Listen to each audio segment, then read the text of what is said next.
ఎంతమంది current affairs follow అవుతారో నాకు తెలియదు, కానీ ఇజ్రాయెల్ ఇరాన్ వార్ జరుగుతుంది. ఈ ఇజ్రాయెల్ ఇరాన్ వార్ గురించి రకరకాలు మాట్లాడుకుంటున్నారు, రకరకాల విషయాలు డిస్కషన్ చేస్తున్నారు. అది ప్రింట్ మీడియా కానీ, సోషల్ మీడియా కానీ, మెయిన్ లైన్ ఛానల్స్ ఏవైతున్నావో వాటి కానీ, కొన్ని ఇంటర్నేషనల్ పేపర్స్ కానీ, మ్యాగజైన్స్ కానీ వారికి తోచిన పుంఖాల పేజీలు రాస్తున్నారు. అయితే వాళ్ళకి మనకి తేడా ఉంది. ఇది ఇజ్రాయెల్ చరిత్ర, ఇది యూదుల చరిత్ర, ఇది ముఖ్యంగా బైబిల్ మూలాల చరిత్ర. దీని గురించి మాట్లాడంటే ఖచ్చితంగా బిబిలికల్ వ్యూ ఉన్నవాడే మాట్లాడగలరు. ఇది ప్రపంచానికి ముడిపెట్టిన వార్త. టీవీ9కి తెలిసిన పరిధిలో మాట్లాడింది. టీవీ9 తనకు తెలిసిన పరిధులు ఏంటంటే సైన్స్ టెంపర్లో మాట్లాడింది. అంటే యూదులు సైన్స్ ఎక్కువ కనిపెట్టారు కనుక ఆ యొక్క వ్యూ మాత్రమే తీసుకున్నారు, కానీ అది కాదు. ఇజ్రాయెల్ చరిత్ర చాలా ఉంది, యూదుల చరిత్ర చాలా ఉంది. వాటిని గురించి మనం మాట్లాడుకున్నప్పుడు విచిత్రంగా అనిపిస్తుంది. మీరు ఎంతమంది రెగ్యులర్గా మన హిస్టరీ క్లాసులు ఫాలో అవుతున్నారో నాకు తెలియదు, కానీ మనం లాలా చర్చ్లో ఉన్నప్పుడు సుమారు 3 భాగాలు హిస్టరీని మనం టచ్ చేసాం. మరి ఎంతమంది ఫాలో అయ్యారు? ఇజ్రాయెల్ చరిత్ర 1, 2, 3 3 భాగాలు మాట్లాడడం. ఈరోజు ఆ రోజు మనం విడవబడిన కొంత భాగాన్ని మనం ఆలోచిస్తాం. అసలు ఏంటి ఈ ఇజ్రాయెల్ వార్? ప్రతిసారి ఇంటర్నేషనల్ న్యూస్ ఇది. చాలామందికి నేను చెప్పేది, చాలాసార్లు నా మెసేజ్లో నేను కోట్ చేసే విషయాన్ని మీకు చెప్తున్నాను. ప్రపంచంలో ఏం జరుగుతుందో తెలియాలంటే మళ్ళీ చెప్తాను, గుర్తుపెట్టుకోండి. ప్రపంచంలో ఏం జరుగుతుంది, ప్రపంచం ఎటు నడుస్తుంది, ప్రపంచం తన ల్యాండింగ్ ఎక్కడికి వెళ్ళబోతుందో తెలియాలంటే ఖచ్చితంగా ఇజ్రాయెల్ మూమెంట్ తెలియాలి. ఇజ్రాయెల్ మూమెంట్ని ఎవరైతే అబ్జర్వ్ చేస్తారో ప్రపంచం నెక్స్ట్ స్టెప్ ఏమైపోతుందో మనకు తెలుస్తుంది. అంటే ఇజ్రాయెల్ న్యూస్ని ఫాలో అవ్వాలి. దాని మూమెంట్స్ కానీ, దాని కామెంట్స్ కానీ, దాని డెసిషన్స్ కానీ, దాని డెస్టినేషన్ కానీ, అవి తీసుకునే నిర్ణయాలు ప్రపంచాన్ని అది కార్నర్ చేస్తారు. అది అలా ఎలా అంటే బైబిల్ చెప్తుంది రాడికల్గా అనేకులకు భయపెట్టేలా బైబిల్ చెప్పిన మాట ఏంటంటే దాని వెనకాల దేవుడు ఉన్నాడు. అది ఎవరు ఒప్పుకోకపోయినా సుమారు మనం చదువుకున్న బైబిల్ చదువుకుంటున్న టైంలో సుమారు అప్పటికి 52-53 సార్లు అధికారికంగా దాడి జరిగింది జెరూసలేం మీద. సుమారు 52-56 సార్లు దాడి జరిగింది. ఇప్పుడు పెంచుకుంటే ఇంకా లెక్కలు మించిపోయాయి. ఇన్నిసార్లు దాడి జరిగిన స్టిల్ ఇంకా సిటీ ఉందంటే దాని వెనకాల ఏదో శక్తి ఉంది. ఏం మాట్లాడుతున్నారు దీని గురించి? మీరు ఏం చెప్పాలనుకుంటున్నారంటే అసలు ఇజ్రాయెల్ వార్ అనేది ఇప్పుడు మన వరకు ఆమాస్ ఇజ్రాయెల్ వార్, పాలస్తీనా ఇజ్రాయెల్ వార్, గాజా వార్ మనం మాట్లాడుకున్నాం. ఇప్పుడు కొత్తగా ఇరాన్, తర్వాత అల్జీరియా, తర్వాత ఈజిప్ట్, ఇరాన్, దక్షిణ కొరియా, సౌత్ కొరియా, ఇలా రకరకాలు ఈ దేశాలన్నీ ఇన్వాల్వ్ అవుతున్నాయి. వీటి యొక్క మూమెంట్స్ ఏంటో మనకు తెలియాలంటే ఖచ్చితంగా నేను చెప్తున్నాను, ఈరోజు చెప్తాను, కొంచెం జాగ్రత్తగా వినండి. ఒక ఇమేజ్ చేస్తాడు దేవుడు తమ్ముడు, చూడండి. ఈ ఇజ్రాయెల్ వార్ అనేది రీసెంట్గా స్టార్ట్ అయినప్పుడు, అంటే ఒక 1 year బ్యాక్ కానీ 2 years బ్యాక్ కానీ మనం చూసినప్పుడు ఈ జరిగిన వైనాన్ని మీరు గమనించండి. నాకేం కనబట్టలేదు, జాగ్రత్తగా చూడగలిగితే ఇజ్రాయెల్ వార్ అంటే ఆమాస్ దాడి మొట్టమొదటిసారి జరిగింది సుమారు 2023-24 మధ్యస్థం, నాకు సరిగ్గా గుర్తులేదు, మరి ఎంతమంది ఫాలో అయ్యారు. ఈ 2 ఏళ్ల లోపు ఇజ్రాయెల్ మీద లేదా ఇజ్రాయేల్ పౌరుల మీద, మహిళల మీద ఆమాస్ దాడులు చేసింది. ఈ గొడవలకి మొట్టమొదటి కారణం ఏంటంటే ఆమాసే కాల్దువింది. ఆమాస్ అంటే ఎవరంటే ఉగ్రవాద వ్యవస్థ, అదొక సంస్థ. వాళ్ళకంటూ ఒక ఫిలాసఫీ ఏడిసింది, వాళ్ళకంటూ వాళ్ళ గ్రంథంలో వాళ్ళు కోట్ చేసుకునే రెఫరెన్స్ ఉన్నాయి, రకరకాలు ఉన్నాయి. వాటిని గురించి మనం మాట్లాడుతున్నప్పుడు వాళ్ళ ఇంటెన్షన్ ఏంటని అడిగితే వాళ్ళు చెప్తారు, ఇజ్రాయెల్ అనేది మాకు బద్ధ శత్రువు, యూదులు అనేది మాకు బద్ధ శత్రువు. వాళ్ళకి ఎప్పుడో పురాతనమైన పితరుల దగ్గర నుంచి లింకుల్ డాక్యుమెంట్ మాదిరి గొడవలు ఉన్నాయి వాళ్ళకి. వాటి గొడవలు ఏంటి, వాటి తీరుతెన్నులు ఏంటంటే ముందు ఈ గొడవ మనం తేలుద్దాం. ఒకరోజు సుమారు బాగా వినండి. గాజా తెలుసుగా, ఇజ్రాయెల్కి అవుట్ సైడ్ ఉంటుంది. ఈ గాజా దాటెడితే మనకు సిరియా డమస్కస్ మనకు టచ్ అవుద్ది. ఈ టచ్ అవుతున్న భాగంలో ఇటు ఇజ్రాయెల్కి కానీ ఇటు గాజాకి కానీ కొంచెం స్నోప్ ఏరియా ఎక్కువ ఉంటుంది. ఓపెన్ ఏరియా, స్నోప్ ఏరియా, ఎందుకంటే అది మెట్ట ప్రాంతాలు కదా. ఈ మెట్ట గుట్టల ప్రాంతాలు కొంచెం స్నోప్ ఏరియా సదునుగా ఉన్న ఏరియాలో వీళ్ళు ఏం చేశారంటే విశాలమైన భూభాగంలో ఈ యువకులు కుదురుండ్రండి. యువకులే కాదు, యువతులు కూడా. వీళ్ళందరూ కలిసి ఒక మ్యూజికల్ నైట్ పెట్టారు. ఆ musical night supernova musical night. అదే ఇప్పుడు ప్రపంచమంతా ఈ గొడవలు జరగడానికి మాట్లాడడానికి కారణం ఈ పనికిమాల పార్టీకే. మళ్ళీ చెప్తున్నా, వీళ్ళు పెట్టారు ఆ రోజు ఎవరైతే ఇశ్రాయేల్ యువకులు అంటే వాళ్ళ యంగ్స్టర్స్ ఎవరైతే ఉన్నారో, గర్ల్స్ అండ్ బాయ్స్ ఎవరైతే ఉన్నారో వాళ్ళందరూ చూసారా, టీనేజ్ అమ్మాయిలు లేదా మిడిల్ ఏజ్ అమ్మాయిలు అబ్బాయిలు వీళ్ళందరూ చూడండి. ఇది అందరికి అర్థం కాకపోవచ్చేమో కానీ కాస్తంత ఈ కల్చర్ని చదివిన వాళ్ళకి అర్థమవుద్ది. దీన్ని ఏమంటారంటే హిప్ కల్చర్ అంటారు దాన్ని. ఆ టెంట్ హిప్ కల్చర్లోనే వేస్తారు. నేను ఈ మాట చెప్పకూడదు, ఎందుకంటే అప్పుడులో మన సినిమాలు చూసిన వైరంలో మన తెలుసు. ఒక డైరెక్టర్ ఉంటాడు, ఖచ్చితంగా వాడు ఐటమ్ సాంగులు టెంట్లు చూపిస్తాడు. మీరు చూడండి, ఇప్పుడు చూడకండి, జస్ట్ ఐడియా తెచ్చుకోండి. వాడు ఈ టెంట్లు వేస్తాడు, వాడు బికినీలు వేపిస్తాడు, ఆ బాయ్స్కి వాడు రకరకాల ఎక్స్పోజ్ చేపిస్తాడు. దీన్ని ఏమంటారు, హిప్ కల్చర్ అంటారు. మన వాళ్ళకి తెంగరోళ్ళకి తెలియక ఏమనుకుంటారంటే ఇది ఐటమ్ సాంగ్ అనుకుంటారు. కాదు కాదు, ఆ డైరెక్టర్కి ఉన్న మోజది. ప్రపంచం వేగంగా నడిచిపోతున్న కల్చర్ అంటే హిప్ కల్చర్. ఇది ఏం చేస్తారు అక్కడంటే ఈ యువకులందరూ కలిసి డ్యాన్స్ చేస్తారు, పార్టీలు పెట్టుకుంటారు. కొంచెం దగ్గరగా ఉండే వర్డ్ ఏది ఉందంటే రేవ్ పార్టీ అంటారు దాన్ని. నైట్ ఫెస్టివల్ మాదిరి చేస్తారు. సరిగ్గా చేయగా ఎప్పుడు చేశారు చెప్పనా, శనివారం నాడు పెట్టారు. ఇజ్రాయెల్లో శనివారం అంటే ఎంత ప్రాముఖ్యమైనదండి. ఇజ్రాయెల్లో మోజెస్ లా దగ్గర నుంచి అదే ఆ స్నోప్ ఏరియా మైదానం ఏదైతే ఉందో అక్కడే పెట్టారు వాళ్ళు. ఇలాంటి ఏరియాలో వాళ్ళు శనివారం అంటే సాటర్డే నాడు అలాంటి ప్రోగ్రాం వాళ్ళు పెట్టారంటే వాళ్ళకి ఎన్ని గుండెలు, ఎంత భయం లేదు వాళ్ళకి. బిబిలికల్గా ఎంత రాడికల్గా వాళ్ళ యాటిట్యూడ్ మార్చుకున్నారో ఒకసారి మీరు గమనించండి. ఏం చేస్తారు అందులో కూర్చుని వాళ్ళు, ఏం చేస్తారంటే హిప్ కల్చర్ అంటే మనస్సుకు నచ్చిన కోరికని నెరవేర్చుకుంటారు. ఇంకేం చేస్తారు, నచ్చినంత తాగుతారు, నచ్చినంత తిరుగుతారు, గంజాయి కొడతారు, గుట్కా కొడతారు, మద్యంతో మత్తెక్కిపోతారు. రూల్స్ ఉండవు, రెగ్యులేషన్స్ ఉండవు, లా ఉండదు, ఏది పని చేయదు. ఆ జోన్లోకి, ఆ బఫర్ జోన్లోకి ఇక ఎవరు రారు, ఎవరు అడగరు, ఎవరికి నచ్చిన వాళ్ళు తాను పోవచ్చు. ఇది కల్చర్. పైగా ఇది శనివారం పెట్టి, ఈ శనివారంలో విశ్రాంతి దినం పాటించాల్సిన టైంలో ఇలాంటి కల్చర్ని ఇశ్రాయేల్ యువకులు అంటే దేవుని పిల్లలని చెప్పుకున్నవారు ఇలాంటి కల్చర్లో పాల్గొంటే దేవుడు చూస్తూ ఊరుకుని బ్లెస్సింగ్స్ ఇస్తాడా, తాట తీస్తాడు. ఎలా తీస్తాడు, ఆకాశం నుంచి చెయ్యొచ్చి ఏట్రా ఈ పనులను అండో గుర్తుపెట్టుకోవాలి. ఏం చేస్తాడు, వాళ్ళని ఎలా కొడతాడు, ఏమిరా అని ఎదురుగా ప్రత్యక్షం ఆడు. ఆయన ఏం చేస్తాడంటే ఆయన ప్రత్యక్షం కాకుండా ఈ ఉగ్రవాదులకి ఆయన అవకాశం ఇచ్చాడు. ఇది ఒప్పుకోకపోయినా ఇది వాస్తవం. సుమారు 3500 మంది యువకుల మీద దాడికి దిగిపోయింది. ఇలా బెలూన్స్ మీద దిగిపోయారు. దాడి మీరు చూసారు లేదు, జోన్లోకి వచ్చేసారు. సుమారు 250 మందిని AK-47 తీసుకుని ఫటాఫట్ కాల్చి పడేశారు. తాగిన మత్తులో ఎక్కువ దూరం పరిగెట్టలేక అనేక మంది యువతులు దొరికేశారు. మోసే ధర్మశాస్త్రాన్ని మీరారు కనుక నేను అనుకుంటున్నాను ఆ రోజు దేవుడు వారిని అప్పగించేశాడు. ఆ రోజు స్టార్ట్ అయింది రగడ. ఇజ్రాయెల్ కన్నెర చేసింది, మా యువతని చంపుతారా, మా యువత మీదకి వస్తారా, మా యువతని వాళ్ళ పార్టీలు ఉండగా మీరు ఇంత దొంగ దెబ్బేస్తారని ఆ రోజు ఇజ్రాయెల్ కంకణం కట్టుకుంది. ఆ రోజు స్టార్ట్ అయిన రగడ సుమారు 3 సంవత్సరాలు అవుతుంది ఇప్పటికి. ఆ రోజు స్టార్ట్ అయిన రగడ ఇప్పటికన్నా ఆరిందా, రగులుతూనే ఉంది. ఎంత దూరం వెళ్తుందంటే కొన్ని వందల మంది చచ్చిపోతున్నారు, పిల్లలు చచ్చిపోతున్నారు, స్త్రీలు చనిపోతున్నారు.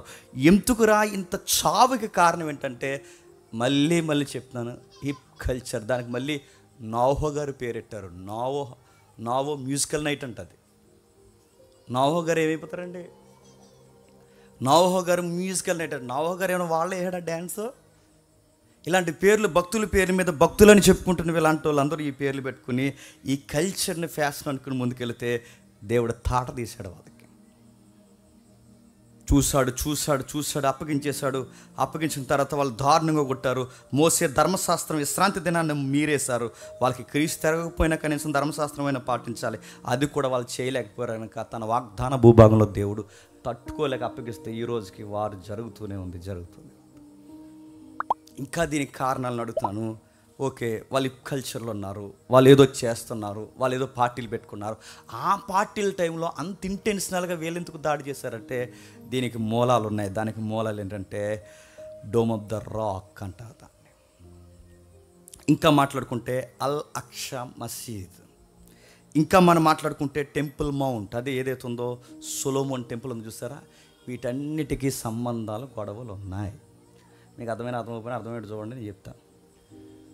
ఆ పైన మీకు కనబడుతుంది చూసారా, చాలామంది ఏమనుకుంటారంటే గోల్డ్ బౌల్ మీకు కనబడుతుంది చూసారా, ఆ గోల్డ్ బౌల్ ఇలా దెబ్బనించినట్టు మీకు కనబడుతుంది. అది చూసినప్పుడు అందరూ ఏమనుకుంటారంటే ఇదే సొలొమోన్ టెంపుల్ అని దానం పెట్టేస్తారు.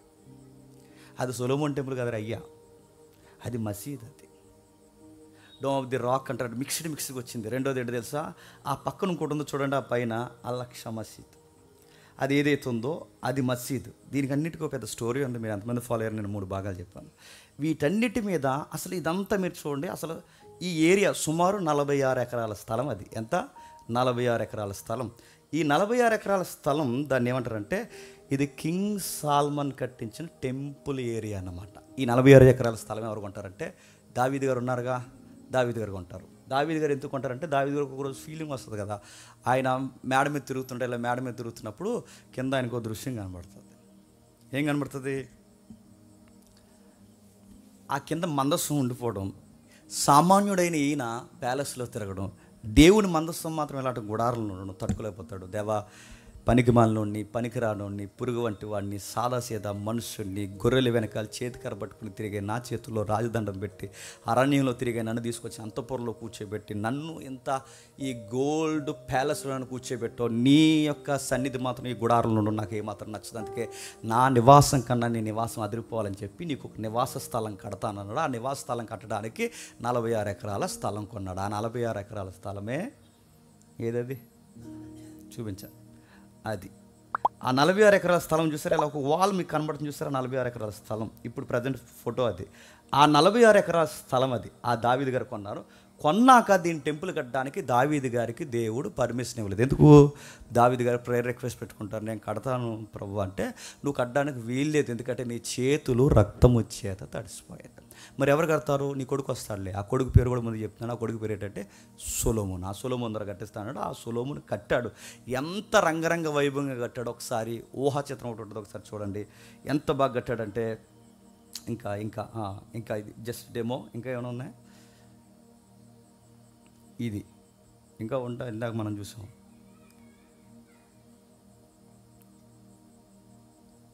ఇదొకటి. ఇంకా బిగ్ పిక్చర్ ఉంది. సుమారు 46 ఎకరాల స్థలంలో ఆ రోజులు ఆయన ఇంజనీరింగ్ మించిన కన్స్ట్రక్షన్. అది సుమారు 7 years కడతాడు ఆయన. చుట్టూ ఇంకా వాల్స్ కట్ టెంపుల్ మెట్లుగా ఉంటుంది, అంత చూపించలేకపోతున్నారు. సరే ఏదో ఒకటి.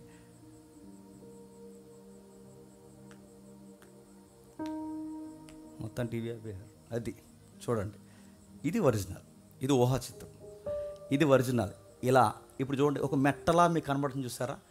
ఎప్పుడు గుర్తుపెట్టుకుని ఆ మెట్ట అనే పాయింట్ నేను ఎందుకు నొక్కుతున్నానంటే, దావీదు గారి 46 ఎకరాల స్థలాన్ని కొనడానికి ముందు ఇదే మెట్ట మీద పెద్ద ఆయన తన కొడుకుని చెప్పండి బలిచ్చాడు. ఆయన ఎవరు? అబ్రహాం గారు. ఈ ల్యాండ్ కన్నా సెంటిమెంట్స్ ఉన్నాయి. అంటే ఇదే పర్వతం మీద అబ్రహాం గారు ఇస్సాకుని బలిస్తే అదే పర్వత కనుమల్ని 46 ఎకరాల స్థలం దావీదు గారు కొంటే, అంతకుముందు యాకోబు గారికి కూడా కల వచ్చింది కూడా ఆ ఏరియాలో. ఇప్పుడు ఈ నిటికి సెంటిమెంట్ ఏరియా అది.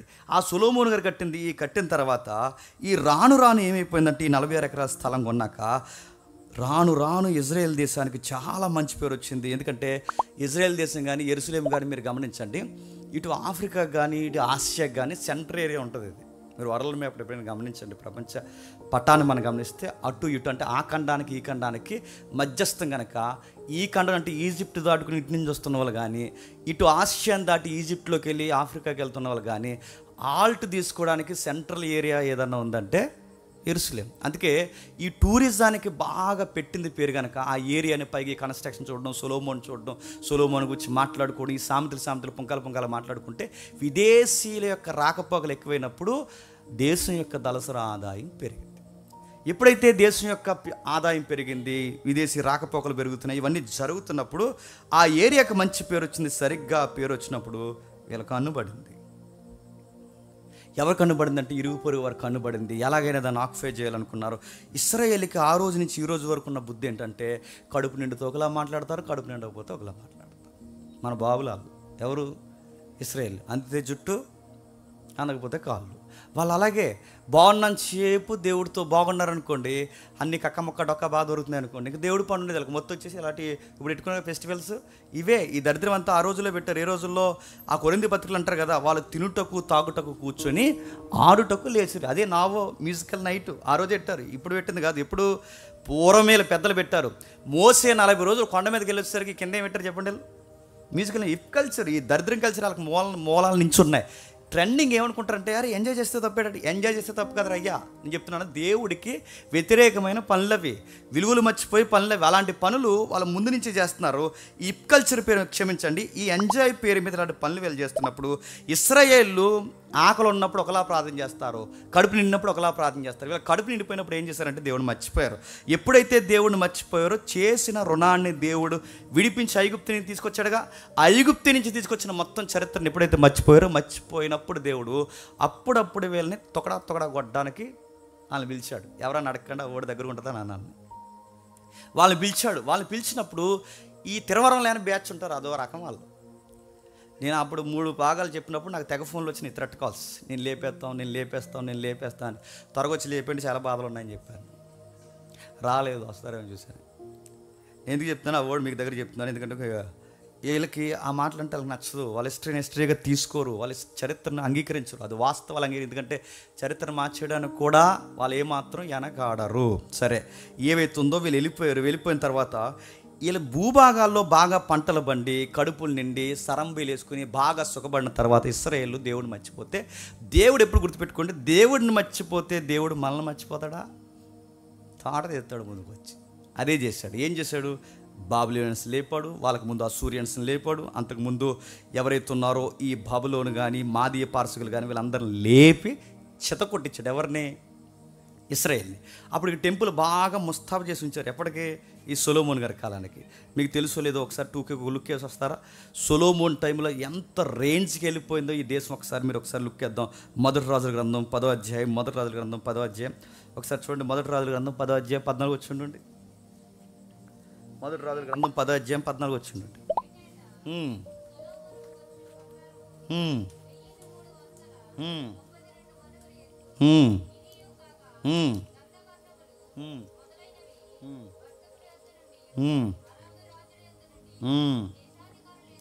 సుమారు మీరు 29 వచ్చిన చదవండి. టన్నులు బంగారం వచ్చిందంట. రాణీలందరూ ఆయన భార్యలు. ఎవరి భార్యలు? సొలొమోన్ గారు. ఈ దేశం వెళ్ళినా ఆ మామయ్య గారే, ఆ దేశం వెళ్ళినా సొలొమోన్ గారు మామయ్య గారే, ఆ దేశం వెళ్ళినా సొలొమోన్. అందరూ మామయ్యలే. ఎవరికి? ఇంకా ఆ టైంలో యుద్ధాలు, అందరూ చుట్టూలందరూ మామయ్యలు అయితే ఇంకా వాళ్ళతో యుద్ధాలు ఏంటి? వాళ్ళతో యుద్ధం చెల్తే పిల్ల జీవితం నాశనం అయిపోతుంది. అది యుద్ధాలు లేవు, పొత్తు రాజకీయాలు ఎక్కువ, వివాహ బంధాలు ఎక్కువ. దానివల్ల వీళ్ళు గిఫ్ట్స్గా కట్నాలు తెచ్చేసారు. కట్నాలని మనం అంటాం కానీ వాళ్ళు గిఫ్ట్లుగా తెచ్చేసారు. తెచ్చిన తర్వాత ఉన్న పాటన సొలొమోన్ రాజ్యం ఒక రేంజ్కి వెళ్ళిపోయింది. పైగా ఆయనకి కేవలం పెళ్ళిళ్ళ వల్లే డబ్బు కాదు కానీ ఆయనకి నాలెడ్జ్ ఎక్కువ. వచ్చేపోయే వాళ్ళు అందరూ ఎందరో ఎక్కడి వరకు ఎందుకు, ఈ ఆఫ్రికాలో మనకి, నా పేరు సరి గుర్తురావట్లేదు, ఈ అపోస్తుల కార్యంలో మనకి అపోస్తుల కార్యంలో ఈ నపుంసు కూడా వస్తాడుగా, కందా కింద ఏరియా ఇథియోపియా ఏదైతే ఉందో ఈ ఇథియోపియా ఏరియాని మీరు చూడండి. మొన్నటి వరకు అంటే 1949 ఈ మధ్యస్థంలో 1949 చిట్ట చివరి రాజు వరకు ఆ రాజు ఏమని క్లెయిమ్ చేసుకున్నాడు చెప్పండి? సొలొమోన్ మా నాన్నగారు అన్నాడు. సొలొమోన్ మీ నాన్నగారు ఎలా అవుతాడంటే, అప్పుడు మా అమ్మ వెళ్ళింది అక్కడికి అన్నాడు. ఎవరు వాళ్ళ అమ్మ? ఆ శాపదేశపు రాని ఉంది కదా. ఇది హిస్టరీ, ఇది ఎవడని కాదనగల చెప్పండి. సొలొమోన్ గారి దగ్గర రోజు దక్షిణ దేశపు రాణి వెళ్ళింది కదా, మా అమ్మగారు వెళ్ళారు. ఆ వెళ్తున్నప్పుడు నేనే అన్నాడు. వాళ్ళందరూ కలిశారు. ఆ రోజు పిల్లలు 1949 అంటే ఆ పిల్లలు చిట్ట చివరి సొలొమోన్కి వారసత్వంగానే ఉన్నారంటే నేనే అని క్లెయిమ్ చేసుకున్నారంటే సొలొమోన్ రాజ్యం ఎంత దూరం విస్తరించి ఉంటుందో ఒకసారి మీరు ఆలోచించండి. ఎక్కడ పొండి సొలొమోన్ని గౌరవిస్తున్నారు, సొలొమోన్ని ఆరాధిస్తున్నారు, సొలొమోన్ని పొగుడుతున్నారు. సొలొమోన్ని బట్టి సొలొమోన్ గారి యొక్క దేవుణ్ణి పొగుడుతున్నారు. ఎలా పొగుడుతున్నప్పుడు దేశానికి ఒక గొప్ప పేరు వచ్చేసింది.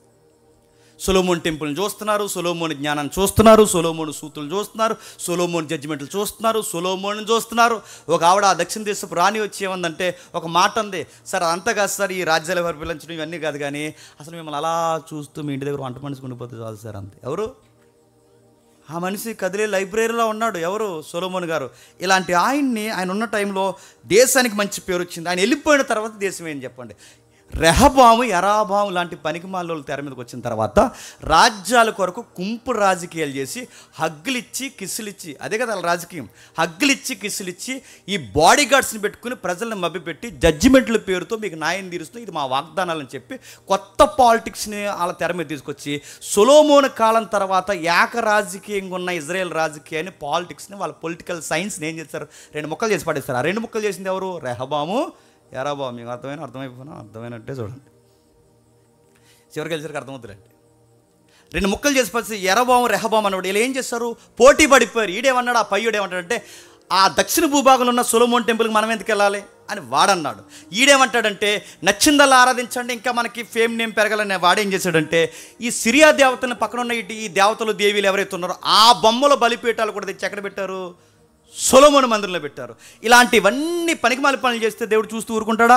అది వాగ్దాన భూభాగం, మాటిచ్చిన భూభాగం. పైగా అబ్రహాము, ఇస్సాకు, యాకోబులకి సొలొమోను దగ్గర నుంచి ఎంతో కలలు కానీ దానికంటూ ఒక మెసేజ్ ఉందని, మెసేంజర్ ఉన్నాడని, మెస్సయ్య వస్తాడని ఎంతో చరిత్రతో వాళ్ళకి ముడిపడున్న ఆ చరిత్ర భూభాగాన్ని బలిపీఠాలు గట్టి ఇజ్రాయేలీకి ధర్మశాస్త్ర ప్రకారం వ్యతిరేకమైన పందిని బలిపీఠం మీద వధించారు. ఇలాంటి పనులన్నీ చేసి ఇలాంటి రకరకాల పనులు చేసినప్పుడు దేవుడు ఏం చేశాడు? చూస్తూ ఊరుకున్నాడా? చెదరగొట్టి పడేశాడు. బబులోనికి ఇర్మియాని పంపించన్నాడు. 70 సంవత్సరాలు తొలగొట్టి పడేస్తాను. 70 సంవత్సరాలు అన్నాడు, ఫిగర్ చెప్పాడు. అన్నట్టుగానే 70 సంవత్సరాలు ఇజ్రాయెల్ దేశాన్ని అక్షరాలు అప్పగించాడా లేదా? మన దేవుడితో వచ్చిన గొడవేడి చెప్పినా చెప్పి చేస్తాడు. మన దేవుడితో వచ్చిన గొడవేడి చెప్పినా రేపు రాకడ ఎలా ఉండబోతుంది, ఎప్పుడు ఉండబోతుందో చెప్పడు, కానీ ఎలా ఉండబోతుందో ముందే ఒక బ్లూ ప్రింట్ ఇస్తాడా? ఎవడా ఇచ్చాడు? బైబిల్లో పక్కా చెప్తాడని. చెప్పకుండా ఏది చేయడు. మూమెంట్స్ ఎలా ఉంటాయి, ఆ రోజు రాజకీయం ఎలా ఉంటుంది, ఎవరెవరు ఎత్తబడతారు, మెస్సయ్య రాక టైంలో మేఘాకృతమైన పరిస్థితులు ఎలా ఉంటాయి, పక్కా ముందే చెప్తాడు. అన్నట్టుగానే జరుగుతాయి. ఆయన మునుపు జరిగించిందే హిస్టరీ మళ్ళీ రిపీట్ చేసి మునుపు జరిగిందే మళ్ళీ జరిగిస్తాడు. ఆ రోజు కూడా అదే జరిగింది. వాళ్ళకి చెప్పాడు, వినలేదు, కొట్టాడు. 70 సంవత్సరాలు పట్టించేస్తాడు. 70 సంవత్సరాలు పట్టించేస్తాడు. ఆ పట్టించిన తర్వాత ఏమైంది? మళ్ళీ ఎజ్రా, నెహెమ్యా నాయకత్వంలో జెరుబ్బాబెలు గవర్నర్ అనుకుంటా ఆ టైంలో. ఈ యొక్క రాజకీయంలో ఎజ్రా, నెహెమ్యా టైంలో ఇజ్రాయెల్ని 70 సంవత్సరాల తర్వాత మళ్ళీ విడుదలకి బయటికి తీసుకొచ్చాడు. మీకు అర్థమైపోయినా అర్థమైనట్టే. ఇజ్రాయెల్ని 70 సంవత్సరాల తర్వాత మళ్ళీ తీసుకొచ్చాడు. ఎప్పుడు? సొలొమోను మందిరం కట్టిన తర్వాత రెహబాము, యరొబాము దేశాన్ని 2 ముక్కలు చేసి కళ్ళు నెత్తికెక్కితే ఈ కళ్ళు నెత్తికెక్కిన వాళ్ళందరినీ పక్కనున్న బలవంతులను తీసుకొచ్చి, ఎవరైతే ఉన్నారో బబులోను సామ్రాజ్యమైన ఆ బలవంతులను తీసుకొచ్చి మొత్తం వీళ్ళకి ముసుకేసి వలేసి వీళ్ళని కప్పేసి తీసుకెళ్ళిపోయారు. ఆ చెరలో వెళ్ళిపోయిన వ్యక్తులే దానియేలు యొక్క 3 స్నేహితులు. ఆ చెరను కూర్చున్న ఎక్కువ ఏడుపు సందర్భం రాయబడిన గ్రంథమే ఇర్మియా. దాని వర్ణనే ఇలాపవాక్యాలు. తెలుసు కదా? వీటన్నిటి చరిత్ర అక్కడ జరిగింది. అది అయిన తర్వాత సరిగ్గా ఆ టైంలో ఎజ్రా, నెహెమ్యా అనేవారు నాయకులుగా వ్యవహరించి జెరుబ్బాబెలు యొక్క హయాంలో వాళ్ళు బయటకు వస్తే పడిపోయింది. అప్పుడు మందిరాన్ని వలిసి పాడేశారు. ఎందుకంటే అది బంగారు మందిరం. అది ఈ వచ్చినాడు ఎవడైతే నెబుకద్నెజరు తెలుసుగా, ప్రపంచ పాత 7 వింతల్లో వన్ ఆఫ్ ది వండర్ ఏంటి చెప్పండి? ఆ నెబుకద్నెజరు కట్టించిన హ్యాంగింగ్ గార్డెన్స్. మనం మొక్కలు వేస్తే ఎలా మొలుస్తాయి, వాటి డిఫరెంట్. ఆ రోజుల్లోనే మొక్కను తిరగేసేసాడు. అందుకే దాని పేరు హ్యాంగింగ్ గార్డెన్స్ అంటారు. ఆ రోజుల్లో పక్షులు తెప్పించాడు, గార్డెన్స్ గాల్లో వేయించాడు. అందుకే ప్రపంచ వింతల్లో పాత వింతల్లోకి ఎంత ఏంటంటే నెబుకద్నెజరు అంత గొప్ప పరిపాలకుడు ఇజ్రాయేల్ యూదుల దేశాన్ని ఎత్తుకెళ్ళిపోయారు. ఎందుకు చెప్తున్నానండి? తిరిగి మనం ఇరాన్ దగ్గరకు వస్తాం, మర్చిపోకండి. ఎప్పుడైతే ఈ గొడవ జరిగిందో ఆ తర్వాత వాళ్ళని తీసుకెళ్ళి మందిరం మొత్తం ఒలిచేశాడు. మందిరంలో పాత్రలు పట్టుకెళ్ళిపోయాడు. గోడల్లో ఉన్న రాళ్ళు కూడా పడగొట్టేశారు. ఎందుకు రాళ్ళు పట్టుకెళ్ళాడు? గోడకి మధ్యలో ఈ పూత వేశారు కదా, బంగారు పూత. ఆ బంగారు పూతను కూడా ఒలిచేయడానికి మొత్తం పడగొట్టేశారు, నాశనం చేశారు. ఆ పడిపోయిన బోడుగోలను మళ్ళీ పునర్నిర్మాణం చేయడానికి, రీమోల్డింగ్ చేయడానికి నాయకులు కావాలి. ఆ నాయకులు ఎవరున్నారయ్యా మళ్ళీ ఆ గోడలు కట్టించడానికంటే ఆ బాధ్యత తీసుకున్నవారు ఎజ్రా, నెహెమ్యా. అందుకే మీరు ఎజ్రా గ్రంథం, నెహెమ్యా గ్రంథం చదివితే అందులో ఎక్కువ రిపీటెడ్ కనబడే హిస్టరీ అని చెప్పిన గోడలు కట్టే పనులు ఉంటారు. మీరు చూడండి, గోడలు కట్టడం, యుద్ధం చేయడం, గోడలు కట్టడం, యుద్ధం చేయడం. అయితే మనకి బిబిలికల్గా పుస్తకాలు ఒక లైన్లో ఆర్డర్లో లేవు, క్రోనాలజికల్ స్టైల్లో లేవు. కనుక ఇవన్నీ చెదిరిపోవడం వల్ల మనం కన్ఫ్యూజ్ అయిపోయి చదవలేకపోతున్నాం. నిజానికి ఎప్పుడన్నీ 66 పుస్తకాలు అలా ఇప్పేసి లైన్గా మనకి పెట్టుకోవాలనిపిస్తుంది. నాకు ఎప్పుడో వచ్చింది ఐడియా, కానీ అలాగే చెప్పాలి వీళ్ళకి ఇంకెప్పలేదు. నిజంగానే ఆ పుస్తకాలు దేని వెనకాల ఏది ఉండాలి అని. సరే, ఏదేమైనా ఆ తర్వాత వాళ్ళు వచ్చి ఇద్దరు జరిగించారు బాగానే ఉంది. మళ్ళీ ఏం చేశారు? ఇజ్రాయేల్ బుద్ధే ఏంటి చెప్పండి, కడుపు నిండితే ఒకలాగా, కడుపు నిండిపోతే ఒకలాగా, మనసు ఉంటే ఒకలాగా, మనసు లేకపోతే ఒకలాగా, దేవుడు బాగా మేలు చేస్తే ఒకలాగా, మేలు చేయకపోతే ఒకలాగా, మేలు పొందారు సుఖం ఒకలాగా, సుఖం మరిగిన తర్వాత దేవుడిని మర్చిపోయే బతుకు మరొకలాగా. ఇలాంటి పనులు చేసినప్పుడు దేవుడు మళ్ళీ ఏం చేసినంటే మళ్ళీ చిత్తకొట్టించాడు. ఆ చిత్తకొట్టిస్తే వాళ్ళు మళ్ళీ కొట్టిస్తే తర్వాత సుమారు 400 సంవత్సరాలు వాళ్ళని అలా గాల్లోకి వదిలేశాడు. ఆ 400 సంవత్సరాలు ఎప్పుడైతే గాల్లోకి వదిలేశాడో సరిగ్గా అప్పుడు రోమా ప్రభుత్వం అనేది ఊపందుకుంది. తెలుసు కదా రోమా ప్రభుత్వం? తెలిసినా తెలియకపోయినా చెప్పండి, తెలిసినట్టే. బండ గుర్తుపెట్టుకోండి. బాబిలోనియన్స్, మెడోపెర్షియన్స్, గ్రీక్స్, 4వది రోమన్స్. ఇది గుడ్డు లెక్క, అలా గుడ్డుగా గుర్తుపెట్టుకోండి. ప్రపంచాన్ని పరిపాలించిన మహా సామ్రాజ్యాలు. ఇది ఎన్ని పూసలు అంటే చరిత్ర. ఈ 4 తెలిస్తే ప్రపంచ చరిత్రను అలా ఏళ్ళు మేము మాట్లాడవచ్చు. ఈ 4వ సామ్రాజ్యం వచ్చింది. ఆ 4వ సామ్రాజ్యం పేరు రోమన్ సామ్రాజ్యం. ఆ టైంలో ఈ ఏరియా ఏదైతే ఉందో, ఈ టెంపుల్ ఏరియా కానీ యెరూషలేం ఏరియాని కానీ టేకప్ చేస్తున్న గవర్నర్ పేరు, అదే ఆ గవర్నరు మహాయేరోదు. అది యేసుప్రభు టైంలో పిల్లల్ని చంపేశాడు కదా, ఆడు. మీకు తెలిసినా తెలియకపోయినా చెప్పండి, తెలిసినట్టే. ఆ మహాయేరోదు ఎవడైతున్నాడో ఆడు తెర మీదకి వచ్చాడు. పాలిటిక్స్ ఉన్న వారికి అందరికీ పొలిటికల్ సైన్స్లో వాగ్దానాలు ఏంటి చెప్పిన, మతానికి సంబంధించిన వాగ్దానాలు ఎక్కువ ఇస్తారు. మీరు ఇప్పుడు గమనించండి. నిన్న జరిగిందిగా, మనం అంటే మన మీద ఏడ్చేస్తారు, కానీ అనకుండా మనం వల్లే ఏడిసినా అంటాం. ఆయన ఏదో కట్టాడు, అక్కడ ప్రధానమంత్రికి ఏదో కట్టాడు, ఇన్ని కోట్లు ఎట్టని అన్నారు. ఇన్ని కోట్లు ఎట్టి కట్టాడని ఆయన అంటే ఆయన మీద పడిపోయారు. మరి నిన్ను ఎంత ఖర్చు పెట్టారయ్యా అంటే చెప్పండి, 300 కోట్లు ఖర్చు పెట్టారు. 300 కోట్లు దేనికి ఖర్చు పెట్టారంటే శ్వాస మీద ధ్యాసకి. 300 కోట్లు నడుతున్నాడు. 300 కోట్లు శ్వాస మీద ధ్యాస ఖర్చు పెట్టారంట. నిన్న ఈరోజు మీడియా అనుకుంటాను డైరెక్ట్గా వచ్చిన అడిగాడు ఒక విలేకరు, ప్రజెంట్ మన గౌరవనీయమైన ముఖ్యమంత్రి గారిని అడిగారు. డైరెక్ట్ అడిగితే ఆయన సింపుల్ ఆన్సర్ ఏం చెప్పారు తెలుసా? గిన్నీస్ బుక్లోకి ఎక్కాలని 300 కోట్లు ఖర్చు పెట్టామన్నారు. అసలు ఆన్సర్ అది. నేను అడుగుతున్నాను, మతానికి పెద్దపీటలు ప్రభుత్వాలు ఎప్పుడు వేసింది. ఆ రోజు రామా ప్రభుత్వం పెద్దపీట వేసింది. ఏ పీట వేసిందంటే ఇస్రాయేల్కి హార్ట్ బీట్ లాంటి సెంటిమెంట్, వాళ్ళకి ఎమోషనల్ ల్యాండ్ ఏదన్నా ఉందంటే సొలొమోన్ టెంపుల్. ఆ సొలొమోన్ టెంపుల్ కొరకు చాలా కళ్ళగా అంటారు వాళ్ళు. మందిరం బాగుంటే మేము బాగుంటాం, మందిరం బాగుంటే దేవుడు మాతో ఉంటాడు, మందిరాన్ని మళ్ళీ కట్టాలి ఎదురు చూస్తున్నప్పుడు ప్రభుత్వం పెత్తందారి వ్యవస్థ పెరిగిపోయింది. ట్యాక్స్లు వసూలు చేసేసారు. ఆ ట్యాక్స్లు వసూలు చేయడంలో వాళ్ళకి జాలి కనికరం లేదు. ఎంత జాలి లేదంటే గర్భిణీ స్త్రీలను కూడా ఎక్కడ పిలుస్తున్నారు చెప్పండి? జనాభా లెక్కలు పిలుస్తున్నారు. ఆ గర్భిణీ స్త్రీలను కూడా జనాభా లెక్కలు పిలుస్తున్నారంటే ఆ జనాభా లెక్కల టైంలో గర్భిణీ స్త్రీకి వెళ్ళి ఎక్కడో దారిలో కనేసిన తల్లే మరియమ్మ. ఆ సెన్సస్ టైంలోనే కదా కనేసింది. సరే, ఎప్పుడైతే ఈ జాలి లేని కనికరం లేదు, భూమి మీద పన్ను, ఇంటి మీద పన్ను, ప్రతిదానికి పన్ను, ట్యాక్స్ ఎంత మగ్గిపోతున్నప్పుడు ఇన్ని ట్యాక్స్లు కట్టలేని ఈ పరిస్థితుల్లో ఇప్పుడు ఆ మందిరం కట్టగలరా? కానీ ఆ ఏరియాని టేకప్ చేయడానికి మహాయేరోదు ఒక గవర్నర్ వచ్చాడు. ఆ గవర్నర్ గాడు ఆడికి పదవి పిచ్చి, ఆడికి జనాలు పిచ్చి, ఆడికి ఓట్లు పిచ్చి. ఆ టైంలో ఈ యూదుల యొక్క మన్ననంతా మనం గెలుచుకోవాలి అంటే ఏం చేద్దామంటే ఈ యూదుల యొక్క మన్ననంతా మనం గెలుచుకోవడానికి ఏం చేద్దామంటే వీళ్ళకి ఒక సెంటిమెంట్ టెంపుల్ ఉంది. ఆ టెంపుల్ బోడుగోడలుతుంది. ఆ టెంపుల్ని మళ్ళీ మనం రీమోల్డింగ్ చేస్తే ఖచ్చితంగా వీళ్ళు నన్ను చెప్పండి ఆరాధిస్తారు, గౌరవిస్తారని చెప్పి సుమారు 46 సంవత్సరాలు రీమోల్డింగ్ చేయించాడు. ఆ మాట మీకు అర్థమవుతున్నాయా? 46 సంవత్సరాలు వాడు మొత్తం పునర్నిర్మాణం జరిగించాడు. 46 సంవత్సరాలు వారు రీమోల్డింగ్ చేయించాడు. కనుకే ఆ రీమోల్డ్ జరిగిన టెంపుల్ని యేసుప్రభు శిష్యులు అలా నడిచి వెళ్తున్నప్పుడు యేసుప్రభు అని ఇలా పిలిచి, ప్రభువా చూడు ఆ మందిరం ఎంత శృంగారంగా నిర్మింపబడిందంటే అప్పుడు అంటారు, ఇది 46 సంవత్సరాలు కట్టిరే, దీన్ని పడగొట్టండి 3 రోజుల్లో చెప్పండి తిరిగి లేపుతాను. ఈ 46 సంవత్సరాలు కట్టింది ఎవరు? సొలొమోన్ కాదు. ఈ 46 సంవత్సరాలు కట్టింది ఎవరు? ఎజ్రా నెహెమ్యాలు కాదు. ఈ 46 సంవత్సరాలు దీనికి ముహూర్తం పెట్టి ఇంత బాగా నిర్మించింది ఎవరంటే ఈ 46 సంవత్సరాలు హేరోదు. ఎవడు? మహాయేరోదు. ఆ మహాయేరోదు అన్నవాడే 46 సంవత్సరాలు దాన్ని శృంగారు దేవాలయంగా చేశారు. మీరు శృంగారం అనగానే ఎక్కడికో పోకండి. ఆ దేవాలయాలు వేరు. శృంగారం అనే పదానికి ఏంటంటే అందమైన దేవాలయంగా దాన్ని అంత బాగా నిర్మించాడు. అంత బాగా నిర్మిస్తే యేసుప్రభు వారికే శిష్యులు చూపించాలనుకున్నారంటే అది ఎంత అందంగా ఉంటుందో మీకు అర్థం కావాలి. అలాంటి మందిరాన్ని చూపించిన తర్వాత దేవుడు అన్నాడు, లూకా సువార్త 23వ అధ్యాయం వచ్చేసరికి ఆయన ఏమంటున్నాడు చూడండి. ఏమని ఆ మందిరం గురించి గొడవ పెడుతున్నాడు చూడండి ఒకసారి. లూకా సువార్త 23వ అధ్యాయం, లూకా సువార్త 23వ అధ్యాయం, త్వరగా లూకా సువార్త 23వ అధ్యాయం 27 వచనం నుండి. గొప్ప జన సమూహమును ఆయన గూర్చి రొమ్ము కొట్టుకొనుచు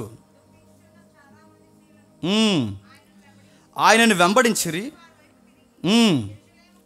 యెరూషలేము కుమార్తెలారా, నా నిమిత్తం ఏడవకండి, మీ నిమిత్తం మీ పిల్లల నిమిత్తం ఏడవడి. ఇదిగో గొడ్రానును పాలియన స్థలమును ధన్యమైన చెప్పు దినంలో వచ్చుచున్నవి. అప్పుడు మా మీద పాడని పర్వతములతోనూ మమ్మల్ని కప్పుడని కొండలతోనూ జనులు చెప్పసాగుదురు. వారు వచ్చి వారు పశ్చిమరానికి ఎలాగ చేసిన నిన్ను దానికి ఇంకేం చేద్దరో ఏం అర్థం లేదని నాకు అర్థమైంది. వివరిస్తాను వినండి. ఏం అర్థమైంది? యేసుప్రభు వారిని సిలువేయడానికి గొలుగత్తా కొండకు తీసుకెళ్ళిపోతున్నారు. అప్పుడు జడ్జిమెంట్ అయిపోయింది. ఆయన తీసుకుని వెళ్ళిపోతున్నప్పుడు మార్గం మధ్యలో ఈ యెరూషలేము కుమార్తెలందరూ ఆయన చూసి ఏడుస్తున్నారు. ఎందుకు? ఆయన వలన మేలు పొందారు, ఆయన వలన భోజనం తిన్నారు, ఆయన వలన స్వస్థలు పొందారు, ఆయన వలన ఎంతో కొంత లబ్ధి పొంది ఆయన మీద వాళ్ళకు ఒక నిరీక్షణ ఉంది. మెస్సయ్య రాజు, ఈ గవర్నమెంట్ని ఎదిరించే మహానాయకుడు, విప్లవకారుడు ఎంతో కొంత ఆయన మీద వాళ్ళకి నిరీక్షణ ఉంది కనుక ఆ నిరీక్షణ కాస్త సిలువుగా మారిపోయి మోసుకెళ్ళిపోతున్నప్పుడు తట్టుకోలేక బాధపడుతూ, కుమారుడా, దావీదు కుమారుడా అని ఆయన వైపు చూసి, దేవుని కుమారుడు అని ఆయన వైపు చూసి రొమ్ము కొట్టుకొని దుఃఖించుచున్నప్పుడు ఆయన అన్నాడు, యెరూషలేము కుమార్తెలారా అన్నాడు. ఏ కుమార్తెలు? ఆ పదం మర్చిపోద్ది. ఏ కుమార్తెలు? రాజమండ్రి కుమార్తెలు కాదు, చెప్పండి. తూర్పుగోదావరి కుమార్తెలు కాదు, ఏ కుమార్తెలు కాదు. దీన్ని మార్చేస్తారు తెలుగు సినిమాల్లో, దీన్ని మార్చేస్తారు ఈ డ్రామాస్ ఏవైతున్నాయో ఈ డ్రామాస్లో, దీన్ని మార్చేస్తారు స్క్రిప్ట్లో, దీన్ని మార్చేస్తారు ప్రసంగాల్లో. ఆ ఒక్క పదం తీసేస్తారు కనుకే ఆ సందర్భం అర్థం కాకుండా పోయింది. ఏ పదం తీసేశారు? యెరూషలేము కుమార్తె అనే పదం తీసి చదవకూడదు. దాన్ని ఎలా చదవాలంటే యెరూషలేము కుమార్తెలానే చదవాలి. కానీ ఆ పదాన్ని ఎలా చదివారు? సూపర్ స్టార్ కృష్ణ గారు తీశారు కదా ఏదో సినిమా, ఆ సినిమాలో కానీ అంతకుముందు కరుణమాడి దైవమాడి సినిమాల్లో కానీ యెరూషలేము కుమార్తెలారా అనరు, అమ్మలారా. ఏడవకండి, మీకోసం చెప్పండి. మీ పిల్లలు అమ్మలారని లేదయ్యా చెప్పండి. అక్కడ అమ్మలారని లేదు, ఏముంది చెప్పండి? యెరూషలేము కుమార్. ఆ ఒక్క పదం చాలు హిస్టరీ మొత్తం ఎగిరిపోవడానికి. అది తీయొద్దు. అందుకే దేవుడు ఒకటి కలపొద్దు, ఒకటి తీయొద్దు. సున్నైనను పొల్లైన. ఎందుకు? నువ్వు ఒక్కటి మార్చావంటే హిస్టరీ మొత్తం కొలాప్స్ అవుద్ది. నువ్వు చెప్పకూడని తప్పులు చెప్తావు. అలా తప్పులు చెప్పిన ఆయనలో ఒక పెద్ద ఆయన ఉన్నాడు. ఆయన సంఘానికి వర్షిప్కి, ఒక్క వర్షిప్కి 10,000 మంది వస్తారు. ఎవరన్నా అడగండి. ఆయన రెఫరెన్స్ ఏమని చెప్పాడు చెప్పినా? ఆయన రెఫరెన్స్ ఏమని చెప్పాడు తెలుసా? అదిగో కనని గొడ్రాలను పాలియన స్థలములను ధన్యములైన చెప్పి అంటే దేవుడు చూడండి, మన దేవుడు ఎంత గొప్పవాడో సువార్తల్లో ముందుగా రాయించాడు. ఈ రెఫరెన్స్ దేనికోసం తెలుసు? ఇప్పుడు ఈ 21వ శతాబ్దం నెరవేరుతుంది. 21వ శతాబ్దం నెరవేరుతున్న ఈ రెఫరెన్స్ ఎలా నెరవేరుతుందంటే టెస్ట్ ట్యూబ్ బేబీ అంట. Test tube baby. Test tube baby ఏంటి? టెస్ట్ ట్యూబ్ బేబీ ఏంటంటే ఇప్పుడు ఫ్యాషన్ ఎక్కువైపోయి పిల్లలకి అంటలేదు కదండి కొంతమంది. మళ్ళీ ఎలాంటి మలుపులు కూడా వద్దేమో, లేనిపోను కూడా ఒకటంటే ఒకటి జరుగుతుంది కదా మలుపులు కూడా. సరే, కొంతమంది అందరు కాదు, కొంతమంది కండం మానేశారు. ఎందుకంటే అందం తగ్గిపోతుందని చెప్పి మళ్ళీ మన మధ్య ఇంకా నాకేం చెప్పాలి అర్థం అవ్వట్లేదు. అది లవ్ తగ్గిపోద్దని చెప్పి, అందుకే అందం తగ్గిపోకూడదని వీళ్ళు ఏం చేస్తారంటే టెస్ట్ ట్యూబ్ని సంప్రదిస్తారు, సరోగసిని సంప్రదిస్తారు. సరోగసి అంటే మా వైఫ్కి అందనమాట. ఏం చేస్తారంటే ఇంకొక ఆవిడ మా వైఫ్ అండాన్ని నా శుక్రకణాన్ని పట్టుకెళ్ళి ఆ రెండింటిని తన గర్భంలో పెడతాం. ఆ గర్భంలో పెడితే ఆవిడ మా కోసం పెట్టిన కంట. జస్ట్ ఆవిడ మాకు బెలూన్ లాగా తన స్టమక్ ఇస్తుంది అనమాట. దాన్నే సరోగసి అంటారు. రెండోది టెస్ట్ ట్యూబ్ అన్నాడు చూసారా? ఆ ట్యూబ్లో నుంచి పంపిస్తారంట శుక్రకాంతం. ఈ అడ్వాన్స్ టెక్నాలజీ అట దేవుడు ఎప్పుడో చెప్పేశాడట. ఎక్కడ చెప్పేశాడట? ఇదిగో ఎక్కడ చెప్పాడట? ఇదిగో ఇక్కడ చెప్పేసాడని ఒక పెద్ద ఆయన ఈ రెఫరెన్స్ చూపిస్తున్నాడంటే ఇంకా ఆయన ఏమనాలి? అక్కడికి వచ్చి ఐఏఎస్లు వస్తారు ఆయన చర్చికి. అక్కడ వచ్చే కలెక్టర్లు ఏమైపోతున్నారు, ఆ ఎస్పీలు ఏమైపోతున్నారు, ఆ డిఎస్పీలు ఏమైపోతున్నారు, ఆ డాక్టర్లు ఏమైపోతున్నారు, ఆ ఎంఆర్ఓలు ఏమైపోతున్నారు? నేను అడుగుతున్నాను, వాళ్ళు బిజీ షెడ్యూల్లో వాళ్ళ బైబిల్ ఎలా చదవరు? ఇలాంటి వాళ్ళు వచ్చినప్పుడు కనీసం హిస్టారికల్గా, జాగ్రఫికల్గా వాళ్ళకి ట్రూత్ అనేది ఏంటో నువ్వే చెప్పకపోతే ఈ సొసైటీకి ఎవరు చెబుతారు? అంటే జనాలకి ఏది చెప్పినా వినేస్తారు అనుకోవడం, పులిపేట మీద నిలబడి కుప్పు గంతులు వేయడం అంటారు అనరా? తెలిస్తే తెలుసు, ఏది పడితే తోసేసి చెప్పేస్తే ఎలా కుదురుద్ది? దేనికోసం చెప్తుంది? ఇది టెస్ట్ బేబీ కోసమా? దేనికోసం చెప్తుంది? సరోగసి కోసమా? కాదు. అది దేనికోసం చెప్తున్నాడు? క్రీస్తు శకం 70లో సుమారు జూలై నెల అనుకుంటా, జూలై 12 నాకు ఎప్పుడు గుర్తులేదు, ఈ నెల అనుకుంటా, క్రీస్తు శకం 70లో మొదటి శతాబ్దంలో 70వ సంవత్సరంలో అధికారికంగా దేవుడు ఏం జరగబోతుందో 30 సంవత్సరాల ముందే చెప్పిన ప్రవచనమే ఈ ప్రవచనం. అంటే యేసుప్రభు వారిని తీసుకుని వెళ్ళిపోతున్నారు. ఆయన తీసుకుని వెళ్ళిపోతున్నప్పుడు యేసుక్రీస్తు ఇలా అంటారు, ఏమనంటే, అమ్మ నా కోసం ఏడకండి, క్షమించండి యెరూషలేము కుమార్తెలారా, నా కోసం ఏడవకండి, మీకోసం మీ పిల్లల కోసం ఏడవండి, నా కోసం ఏడవద్దు. ఎందుకు? యెరూషలేము కుమార్తెలారని ఎందుకు అంటున్నారంటే, యెరూషలేములో 70లో ఒక విపత్తు జరగబోతుంది, అది పక్కా జరుగుద్ది. నేను చెబుతున్నాను, ఏ యెరూషలేమును చూసి అయితే మీరు మురిసిపోతున్నారో, ఏ యెరూషలేము చూసి అయితే జేజేలు కొడుతున్నారో, ఏ మందిరాన్ని చూసి అయితే మీరు మురిసిపోతున్నారో, అది ఖచ్చితంగా జరుగుద్ది. ఆ రోజు ఎంత ఘోరకలు జరుగుద్దంటే, ఈ రోజు నాకేస్తున్న సిలువను చూస్తే మీరు ఎంత బాధపడిపోతే, మీ పిల్లల్ని చూస్తుండగానే బండకేసి కొడతారు, నీ పిల్లల్ని చూస్తుండగానే వాళ్ళ నిలువెల్లా చీరేస్తారు, నీ పిల్లలు మీ ముందు చనిపోతారు. ఆ రోజు మీరు అనుకుంటారు, ఈ బిడ్డల సావు కళ్ళతో చూసే కన్నా బిడ్డల కనకుండా ఉన్న గొడ్రాలి పనే మంచిదనే రోజులు వస్తాయి. యెరూషలేములో ఇవి జరుగుతాయి, పక్కా జరుగుతాయి. ఇదిగో ఆ రోజు మీ పిల్లల చావును మీరు కల్లారా చూడాల్సి వస్తుంది. ఆ రోజు మీరు ఎవరు ధనిలను పొగుడుతారు తెలుసా? పాలియన స్థనములు ఎవరైతే ఆ తల్లుందో, కనని గొడ్రాలు ఎవరైతే ఉందో, ఆ గొడ్రాలే బెటర్. ఎందుకంటే వాళ్ళ పిల్లల సావు చూడట్లేదు, చేతులారా కనుక్కున్న పిల్లల సావు మా కళ్ళతో చూస్తున్న ఈ దరిద్రం చూసే కన్నా కొండల్లారా రండి, మెట్టల్లారా రండి, పర్వతాల్లారా రండి, వచ్చి మా మీద పడి మమ్మల్ని చంపేయండి అని మీరు ఆ రోజు సావును కోరుకుంటారు. మీరు నా సావును చూసి మీరు జాలిపడుతున్నారు, కానీ త్వరలోనే మీ సావు మీకు రెడీగా ఉంది అని ప్రవచనం చెప్పాడు. ఎవరికి? యెరూషలేముకి. ఎవరికి? యూదులకి. ఎప్పుడైతే ఆ ప్రవచనం చెప్పాడు అన్నట్టుగానే క్రీస్తు శకం 70లో జరిగిపోయింది. ఆ జరిగిపోయిన దెబ్బకి బాగా వినండి, మళ్ళీ ఇజ్రాయెల్ దేశం ప్రపంచానికి చెప్పండి చెదిరిపోయింది. ఆ చెదిరిపోయిన వాళ్ళు పరిగెట్టారు. ఆ పరిగెట్టిన వాళ్ళు ఎక్కడి వరకు వచ్చారంటే మన గుంటూరు వరకు వచ్చారు. ఆ పరిగెట్టిన వాళ్ళు ఎక్కడికి వచ్చారంటే నా దగ్గర రండి, మా బొమ్మూరు వచ్చారు, మీరు చూడండి కావాలంటే. ఆ పరిగెట్టిన వాళ్ళు ఎక్కడికి వచ్చారంటే మీరు చూడండి, మేము మణిపూర్ వెళ్ళాం. మణిపూరు ఈశాన్య రాష్ట్రాలు ఏవైతున్నా అక్కడ కూడా సమాజ మందిరం ఉంది. ఎక్కడెక్కడ చూడండి, అక్కడక్కడ యూదులందరూ ఎక్కడి వరకు చెదిరిపోయి వచ్చేస్తారు. ఈ యూదులందరూ చెదిరిపోయిన వాళ్ళు మళ్ళీ వీళ్ళు ఫామ్ అయ్యారు. ఎప్పుడు ఫామ్ అయ్యారంటే 1945 మే 14న మళ్ళీ వీళ్ళు సమకూడారు. సమకూడడం కాదు, దేవుడు సమకూర్చాడు. ఎందుకు? వీళ్ళ మీద ఆయనకి ఫోకస్ ఉంది, ఎంతో కొంత ఉంది. ఇజ్రాయేల్కి సపోర్ట్ చేస్తున్నామని కాదు, కానీ ఈ ఇజ్రాయేల్ దేశానికి ఎంతో కొంత ఆయన వాళ్ళ రక్షణ కొరకు ఎదురు చూస్తున్నాడు. వాళ్ళు లేకపోతే ఈరోజు మనకి చెప్పండి రక్షణ లేదు. వాళ్ళు ముట్టు పక్కకు తిప్పి కోపగించారు కనుక వాళ్ళ తృణీకరించిన రక్షణ అన్ని జనులకి వరమైపోయింది. మనం ఏం చేస్తామంటే వాళ్ళు తృణీకరించిన వరాన్ని మనం పొందుకుని వాళ్ళ మీద మీసాలు తిప్పుతున్నాం. మనం ఏమని? గ్రేట్ పీపుల్స్ అంటున్నాం. మనం వాళ్ళు ఏమంటారు? మీరు గ్రేట్ పీపుల్స్ కాదు, మీరు జెంటైల్స్ అంటే వాళ్ళ దృష్టిలో అన్యులు, మీరు నీచులు అని. మనం ఏమంటున్నాం అంటే లేదు మేము జెంటైల్స్ కాదు, ఇప్పుడు బిబ్లికల్గా మీరే జెంటైల్స్, ఇప్పుడు మేము ఎవరంటే సన్ ఆఫ్ అబ్రహాం అని మనం చెప్పుకుంటున్నాం. ఎవరికి వాళ్ళకి క్లైమ్ చేసుకుంటున్నారు. ఈ టైంలో 48 వరకు సుమారు చెదిరిపోయారు, మళ్ళీ వీళ్ళు ఫామ్ అయ్యారు. అప్పుడు నిర్ణయించుకున్నారు, ఎందుకంటే వీళ్ళకి ఎంతో కొంత దేవుడు సపోర్ట్ ఉంది. అంచె దినాలు వచ్చే సమయానికి కొన్ని ప్రవచనాలు ఉన్నాయి. ఇజ్రాయేల్ని దేవుడు ఏం చేస్తాడట?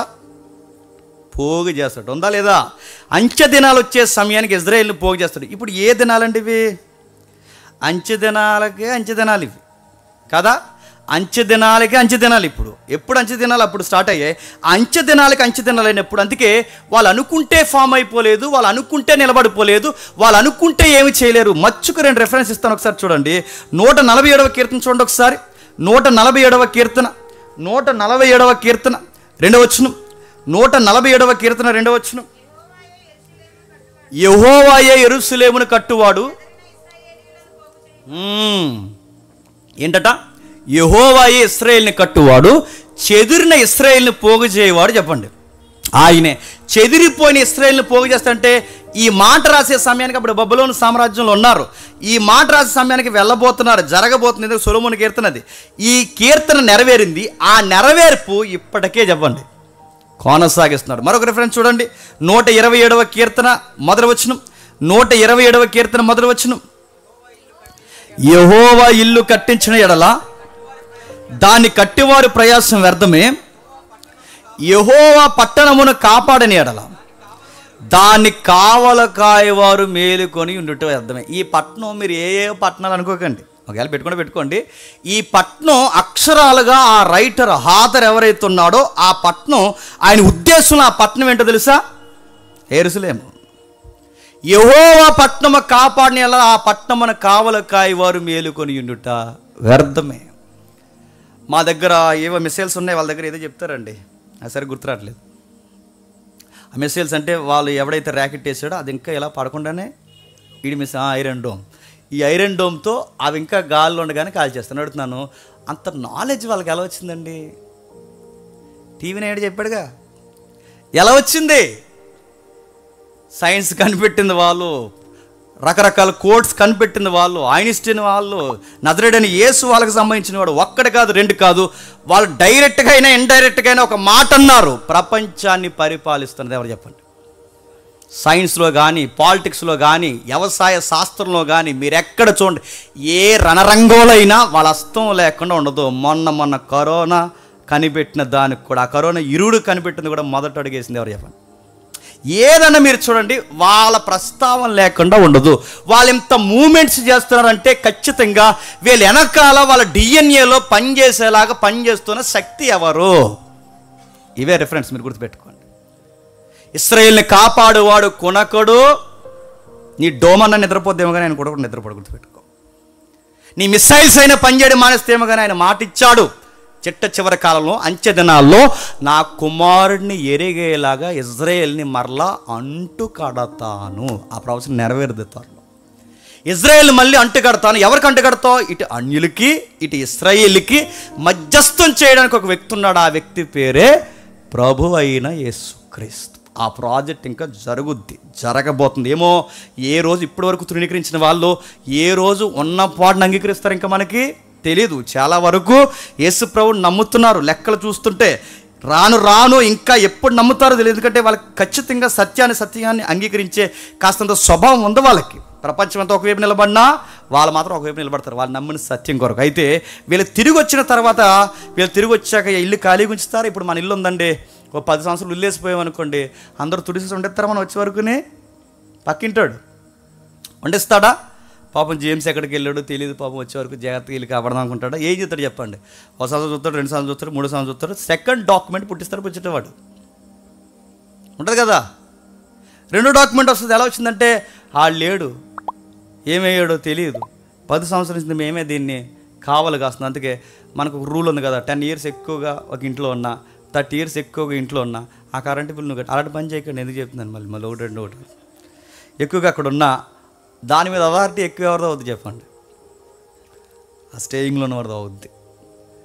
అలాగే వీళ్ళు ఏం చేశారంటే, వీళ్ళు వెళ్ళిపోయిన తర్వాత ఆ దేశం ఖాళీ ఉండిపోయింది కనుక అప్పటికే అబ్రహాం గారికి అన్అఫీషియల్, ఇంక నన్ను అడగండి ఏంటంటే, ఆవిడకి 12 మంది పుట్టారు కదా, అదే ఆడు వంకరోడికి మళ్ళీ 12 మంది, ఆ 12 మంది పుట్టారు కదా. అప్పుడు వాళ్ళు చాలా పెద్ద జనాభా అయిపోయారు. ఆ జనాభాలో ఒక జనాభాయే ఆమస్. ఆ జనాభాలోంచి పుట్టుకొచ్చిన మతాల సమ్మేళనమే ఇరాక్. ఆ మతాల సమ్మేళనం నుంచి వాళ్ళు నమ్మిన మతాల విశ్వాసమే అరబ్ ఫెయిత్. గుర్తుపెట్టుకోండి, ఇది హిస్టరీ. ఇది ఎప్పుడైతే వచ్చిందో వీళ్ళు వెళ్ళిపోయిన తర్వాత వీళ్ళు ఖాళీగా చూసి వీళ్ళు ఏం చేశారంటే, ఇశ్రాయేలీలకి ఎంతైనా కాదన్నా డైరెక్ట్గానో ఇండైరెక్ట్గానో అన్నదమ్ములు ఎవరు చెప్పండి? ఇస్మాయిలీ. వీళ్ళు ఏం చేశారంటే, ఈ తమ్ముళ్ళు లేని టైం చూసి వీళ్ళు సరిగ్గా ఆ కొంప మీదకి, చెప్పండి కొంప అంటే ఇజ్రాయేల్ దేశం, ఆ దేశం మీద ఆక్యుపై చేసి మాదంటే క్రీస్తు శకం 500. మీరు గుర్తుపెట్టుకోండి మంచిది, గుర్తుపెట్టుకోకపోతే ఇంకా మంచిది మీ ఆరోగ్యానికి, గుర్తుపెట్టుకుంటే మీ ఆత్మీయతకు మంచిది. సరే, క్రీస్తు శకం 500లో సరిగ్గా అక్కడ మీరు చూడండి, క్రీస్తు శకం 500లో ఇక్కడ ఇది ఫస్ట్, ఇది ఇక్కడ చూడండి, ఇది ఉంది చూసారా, అల్-అక్సా ఏదైతే ఉందో ఇక్కడ మీరు చూడండి, ఇది ఒక మసీద్. 500లో ఒక ఆయన పుట్టుకొచ్చారు, ఆయన పేరు మొహమ్మద్ ప్రవక్త గారు ఏమన్నారంటే, నాకు గాబ్రియల్ అక్కడే కనబడింది, నాతో చాలా డీప్ హిస్టరీ మాట్లాడింది, నేను క్రిటిసైజ్ చేయట్లేదండోయ్, ఆ హిస్టరీ వాళ్ళు చెప్పుకున్నదని నేను చెప్తున్నాను. నాతో మాట్లాడింది, ఎక్కడి నుంచి స్ట్రైట్గా వెళ్ళిపోయింది అన్నాడు ఆయన. ఆయన అలా అన్నాడు. తర్వాత వీళ్ళు విన్నారు, వచ్చారు, కట్టారు. ఈ లోపల వీళ్ళు తిరిగి వచ్చారు. ఏంట్రా కట్టారు అన్నారు. మసీదు అన్నారు. అలా ఎలా కట్టేస్తారా అన్నారు. గాబ్రియల్ అన్నారు. మొత్తం స్టోరీ మారిపోయింది. సొలొమోన్ లేడు, అడిగేవాళ్ళు లేరు, నాయకులు లేరు, దైవజనులు లేరు, యాజకులు లేరు. అక్కడే కట్టేశారా? పట్టుకెళ్ళి ఏకంగా గర్భగుడిని కట్టినట్టు కట్టేశారు. చూడండి అక్కడ. అది సొలొమోను మందిరం కాదు, అది కూడా మసీదే. మరి సొలొమోను మందిరం ఏది లేదు. సొలొమోను కట్టిన ఆ గోడలు ఏవి లేవు. మరి ఏమున్నాయంటే హిజ్కియా ఉన్నాడుగా, హిజ్కియా. ఆ హిజ్కియా కట్టించిన సెకండ్ కట్టించాడు కదా, ఆ రెండోసారి కట్టించిన గోడలు ఉంటాయే, ఆ గోడలు బోడు గోడలు మిగిలాయి. ఆ గోడలకి తూర్పు వాళ్ళు ఏదో ఉంటుంది, నాకు సరిగ్గా గుర్తులేదు. ఆ వాళ్ళ దగ్గరికి వెళ్ళి ప్రార్థనా గోడ అంటారు. ఆ గోడలో ప్రార్థన చేసి సీటీలు ఎడుతుంటారు. మీరు చూసారా సీటీలు? మన క్రైస్తవులు కూడా ఎడతారు. అక్కడికి వెళ్ళి ఎప్పుడు పాస్పోర్ట్ అవుతుందా, నేను వెళ్ళి సీట్ ఎడదాం అనుకుంటున్నాను. నా పాస్పోర్ట్ ఆగిపోయింది. సరే, ఎప్పుడైతే అది చూడండి, ఆ గోడ ఒకటి ఉందా మిగిలింది. మరి మిగిలింది అది హిస్టరీలో మొత్తం తుడిచిపెట్టేశారు. ఎప్పుడైతే ఇది పోయిన తర్వాత ఇజ్రాయేల్ మళ్ళీ 1948 మే 14వ తారీఖున వాళ్ళొక రాజ్యంగా కూడగట్టుకుని వాళ్ళొక నిర్ణయానికి వచ్చారు. ఏమన్నారంటే, చావో రేవో, ఇప్పటి వరకు మన జాతి మీదకి ప్రతి ఒక్కడు ఎగిరాడు. దేశం మంది, కష్టం మంది, డైలాగ్ రకరకాల మనవి, అన్నీ మనది. మన ప్రాణం మన జాతి వైరం కోసం ఎంత ఎత్తుకైనా ఎదగాలి. మన జాతిని కాపాడుకోవడానికి అవసరమైతే అడ్వాన్స్ సైన్స్ మనమే కనిపెట్టాలి, అడ్వాన్స్ టెక్నాలజీ మనమే కనిపెట్టాలి. ప్రతి దానికి మనం ముందుండాలి. ఎందుకంటే మన జాతి ఈ ప్రపంచాన్ని శాసించాలని కంకణం కట్టుకుని కసితో ఈరోజు ప్రపంచాన్ని శాసించే స్థాయికి వాళ్ళు ఎదిగిపోయారు. చూడండి, సైన్స్ వాళ్ళదే, బ్యాంకింగ్ సెక్టర్ వాళ్ళదే, వ్యవసాయ శాస్త్రం వాళ్ళదే. మీరు ఏదన్నా మాట్లాడండి, పొలిటికల్లో కొత్త మూమెంట్ తీసుకొస్తుంది వాళ్ళే, రసాయన శాస్త్రాలు వాళ్ళవే, మిసైల్స్ వాళ్ళవే. వాళ్ళు ఎప్పుడో 1957లో వాడేసిన మిసైల్స్ సెకండ్ హ్యాండ్లో కొనుక్కుంటాం మనం, ఎవరన్నా అడగండి. అప్పుడు వాడేసినాయి మిసైల్ 2, మిసైల్ 1, మిసైల్ 2 అప్పుడు వాళ్ళు ఇంకా ఎంత అడ్వాన్స్ ఉన్నారు. వాళ్ళు బాగా వినండి, ఈ రోజుల్లో వాళ్ళు ఎంత అడ్వాన్స్ సైన్స్ అంటే, వాళ్ళు ఈరోజు ఇక్కడుండగా స్పేస్లోంచి సాటిలైట్లోంచి ఏ ప్రధానమంత్రి ఏం చేస్తున్నారో చూడగలిగే క్యాపబిలిటీ ఉందండి వాళ్ళకి. ఈరోజు చర్చిలో జేమ్స్ అన్నాడు ఏం మాట్లాడుతున్నారో కూడా చెప్పగలరు వాళ్ళు. నా స్పాట్ ఎక్కడ ఉందో చెప్పగలరు. అక్కడ మీట్ నొక్కితే ఇక్కడ నా కింద ఎప్పుడు వెళ్ళిపోతుందో కూడా తెలియదు. అలాంటి టెక్నాలజీ ఉంది వాళ్ళకి. మనం చంపేశారుగా ఆ హమాస్ గారి నాయకుని ఎలా చంపేశారు? అంత లోపలికి ఆ ఇంటీరియర్ ఏరియాకి, అది సీక్రెట్ రూమ్స్ ఏవైతున్నావో ఆ బఫర్ జోన్లో కూడా వెళ్ళి ఎలా చంపేశారంటే, ఎలా చంపేశారు చెప్పిన, వాకీటాకీలు ఉంటాయి కదా, వాకీటాకీలు. ఆ వాకీటాకీని ఎలా యాక్ట్ చేశారో, వాకీటాకీని ఎవడైనా యాక్ట్ చేస్తాడండి, అలా యాక్ట్ చేస్తారు. మొబైల్ హ్యాకింగ్ చేశారనుకోవచ్చు, వాకీటాకీని యాక్ట్ చేయడమే కాదు, దాన్ని పేలిపోయేలాగా దానిలోకి ఆ యొక్క మిసైల్స్ ఎలా పంపితే అదొక విచిత్రం అండి వాళ్ళంతా ఆపరేషన్. మళ్ళీ చెప్తున్నాను, చంపింది వాళ్ళే అని తెలుస్తుంది, చంపింది వాళ్ళే అని తెలుస్తుంది, కానీ నో ఎవిడెన్స్. ఏ ఎవిడెన్స్ ఉంటుంది మీరు చూడండి. ఇది ఇజ్రాయేల్ పని అంటారు అందరూ, ఒక్క ఎవిడెన్స్ ఉంటుంది. వచ్చినాడు ఎవడో కూడా తెలియదు, ఆడు ఏ ఉద్యోగం చేస్తున్నాడు కూడా తెలియదు, ఆడు ఇక్కడ ఉన్నాడు కూడా తెలియదు. ఇవన్నీ వీళ్ళ కంకణం కట్టుకున్నారు. మోసే దగ్గర నుంచి కొన్ని నేర్చుకున్నారు, యెహోషువ దగ్గర నుంచి కొన్ని నేర్చుకుని వాళ్ళ కంకణం కట్టుకున్నారు. ఎప్పటికైనా ఒక నిర్ణయానికి వచ్చారు, 3వ మందిరాన్ని కట్టాలి. మొదటి మందిరం సొలొమోను కట్టాడు. 2వ మందిరాన్ని చెప్పండి, జెరుబ్బాబెలు అయ్యాములో, నెహెమ్యా, ఎజ్రా అయ్యాములో కన్స్ట్రక్షన్ జరిగింది. ఆ పడిపోయిన గోడల్ని ఆ 2వ దాన్ని మళ్ళీ 46 సంవత్సరాలు పునర్నిర్మాణం చేసింది మహాయేరోదు. మళ్ళీ పోయిన తర్వాత ఇప్పుడు ఉండిపోయినాయే మొత్తం ఈ మసీదులను తీసేసి మళ్ళీ సొలొమోను మందిరాన్ని, ఆ ప్లానింగ్ ఇంకా ఉంది. అక్కడ ఉంటుంది కదా రాజుల గ్రంథంలో, ఇన్ని మూరలు, ఇన్ని కొలతలు, దీని వాలు ఇది ఎంత, ఈ ముందు ఎంత ఉండాలి, వెనకాల ఎంత ఉండాలి, ప్రత్యక్ష గుడారం, అతి పరిశుద్ధ స్థలము, గంగాలం ఇక్కడ, ఈ మొత్తం మ్యాప్ ఉంది. ఇక్కడ ప్రింట్ ఉందిగా, బ్లూ ప్రింట్ ఉందిగా. ఈ ప్రింట్ని జాగ్రత్తగా డిజైన్ చేసి ఆ పక్కా ప్లానింగ్ ఉంది, మెటీరియల్ ఉంది, అన్నీ ఉన్నాయి. 1 నైట్లో కట్టేసేంత సైన్స్ ఉంది వాళ్ళకి. కట్టడానికి రెడీ అయిపోతున్నారు. ఇప్పుడు గొడవలన్నీ దేనికంటే చెప్పండి, ప్రపంచ గొడవలన్నీ తిప్పి దేనిగా చెప్పనా? నువ్వు జీగా చదువుకుంటావో, నువ్వు కరెంట్ అఫైర్ చదువుకుంటావో, నువ్వు కాంపిటేటివ్ ఫీల్డ్ ఉంటావు, నువ్వు ఏదైనా చదువుకో, నువ్వు బైబిల్ హిస్టరీని దాటి ఏది చదవలేవు. రాసి పెట్టుకో, నువ్వు బైబిల్ హిస్టరీని దాటి ఏది చదవలేవు. ఇప్పుడు ప్రపంచ పొలిటికల్ సైన్స్ దేని మీద నడుస్తుంది తెలుసా? సొలొమోన్ టెంపుల్ కోసం ప్రపంచం కొట్టుకుంటుందంటే ఏమనాలి? దట్ ఈస్ బైబిల్ అనాలి, గుర్తుపెట్టుకోండి. బైబిల్ హిస్టరీ అది, బైబిల్ చరిత్రను ఎవరు కాదని లేరు. ఇప్పుడు ఇది నిర్మాణానికి సిద్ధపడిపోయారు. ఈ నిర్మాణం చేస్తున్నప్పుడు ఇప్పుడు వేల మీదకి తిరగబడింది ఎవరంటే ఇస్లాం దేశాలను పక్కొచ్చి, ఆ ఇస్లాం దేశాల్లో ఒక ఇస్లాం దేశమే ఇరాన్. ఇరాన్ అనగానే మన అందాల రాణి మనకు గుర్తు రావాలి. బైబిల్లో మన అందాల రాణి ఎవరు చెప్పండి? మీ రాణి కాదు, చెప్పండి. ఇప్పుడు చెప్తా, ఇంటి ఇస్తాను చెప్పండి. సూసాను కోట చెప్పండి. అంటారు, ఇది కూడా చెప్పబోతే చెప్పండి. సూసాను కోటలో ఎవరుండేవారు? ఎస్తేరమ్మ. ఆ సూసాను కోట ఆ రోజుల్లో క్యాపిటల్ ఏరియా. ఆ సూసాను కోట ఏరియాని ఇప్పుడు విస్తరింపజేస్తే ఇరాన్. మ్యాప్లో చూస్తారు ఒకసారి, లుక్కే ఎందుకన్నా మంచిది. ముగించేద్దాం, 9:30 అయిందా? ముగించేద్దాం, ఒకసారి చూద్దాం. మొదటి మ్యాప్ తీయండి ఒకసారి. మొదటి మ్యాప్ అబ్రహాం ప్రయాణం చేసిన దేశంలో ఉంది చూడండి. అవసరం లేదు, చింపేస్తారా? చూడండి, మ్యాప్స్ ఇంకా అప్డేట్ బైబిల్స్ వచ్చాయి. వీలైతే దాన్ని ఫాలో అవ్వండి, మన బైబిల్ ఇంకా బాగా అర్థమవుతుంది. అబ్రహాం ప్రయాణం చేసిన దేశంలో ఉంది చూసారా? బాక్స్ చూసారు కదా, బాక్స్ నేను చదివింది అబ్రహాం ప్రయాణం. ఆ బాక్స్కి రైట్ సైడ్ మీరు అలా వెళ్తే అబ్రహాం గారు ఊరు ఉంది. ఏ ఊరు? ఊరే. అబ్రహాం గారు ఊరి పేరు ఏం పేరు? ఊరే. ఆ ఊరికి పైకి వెళ్ళండి, కల్దియా. ఆ కల్దియాకి పైన బబులోని కనబడుతుందిగా. ఆ బబులోనికి కల్దీకి మధ్యలో ఉన్న దాన్నే ఇరాక్ అంటారు. ఇరాక్. ఆ ఇరాక్ సద్దాం హుసేన్ గారి చరిత్ర అంత ఉంది కదా, ఇక్కడదే.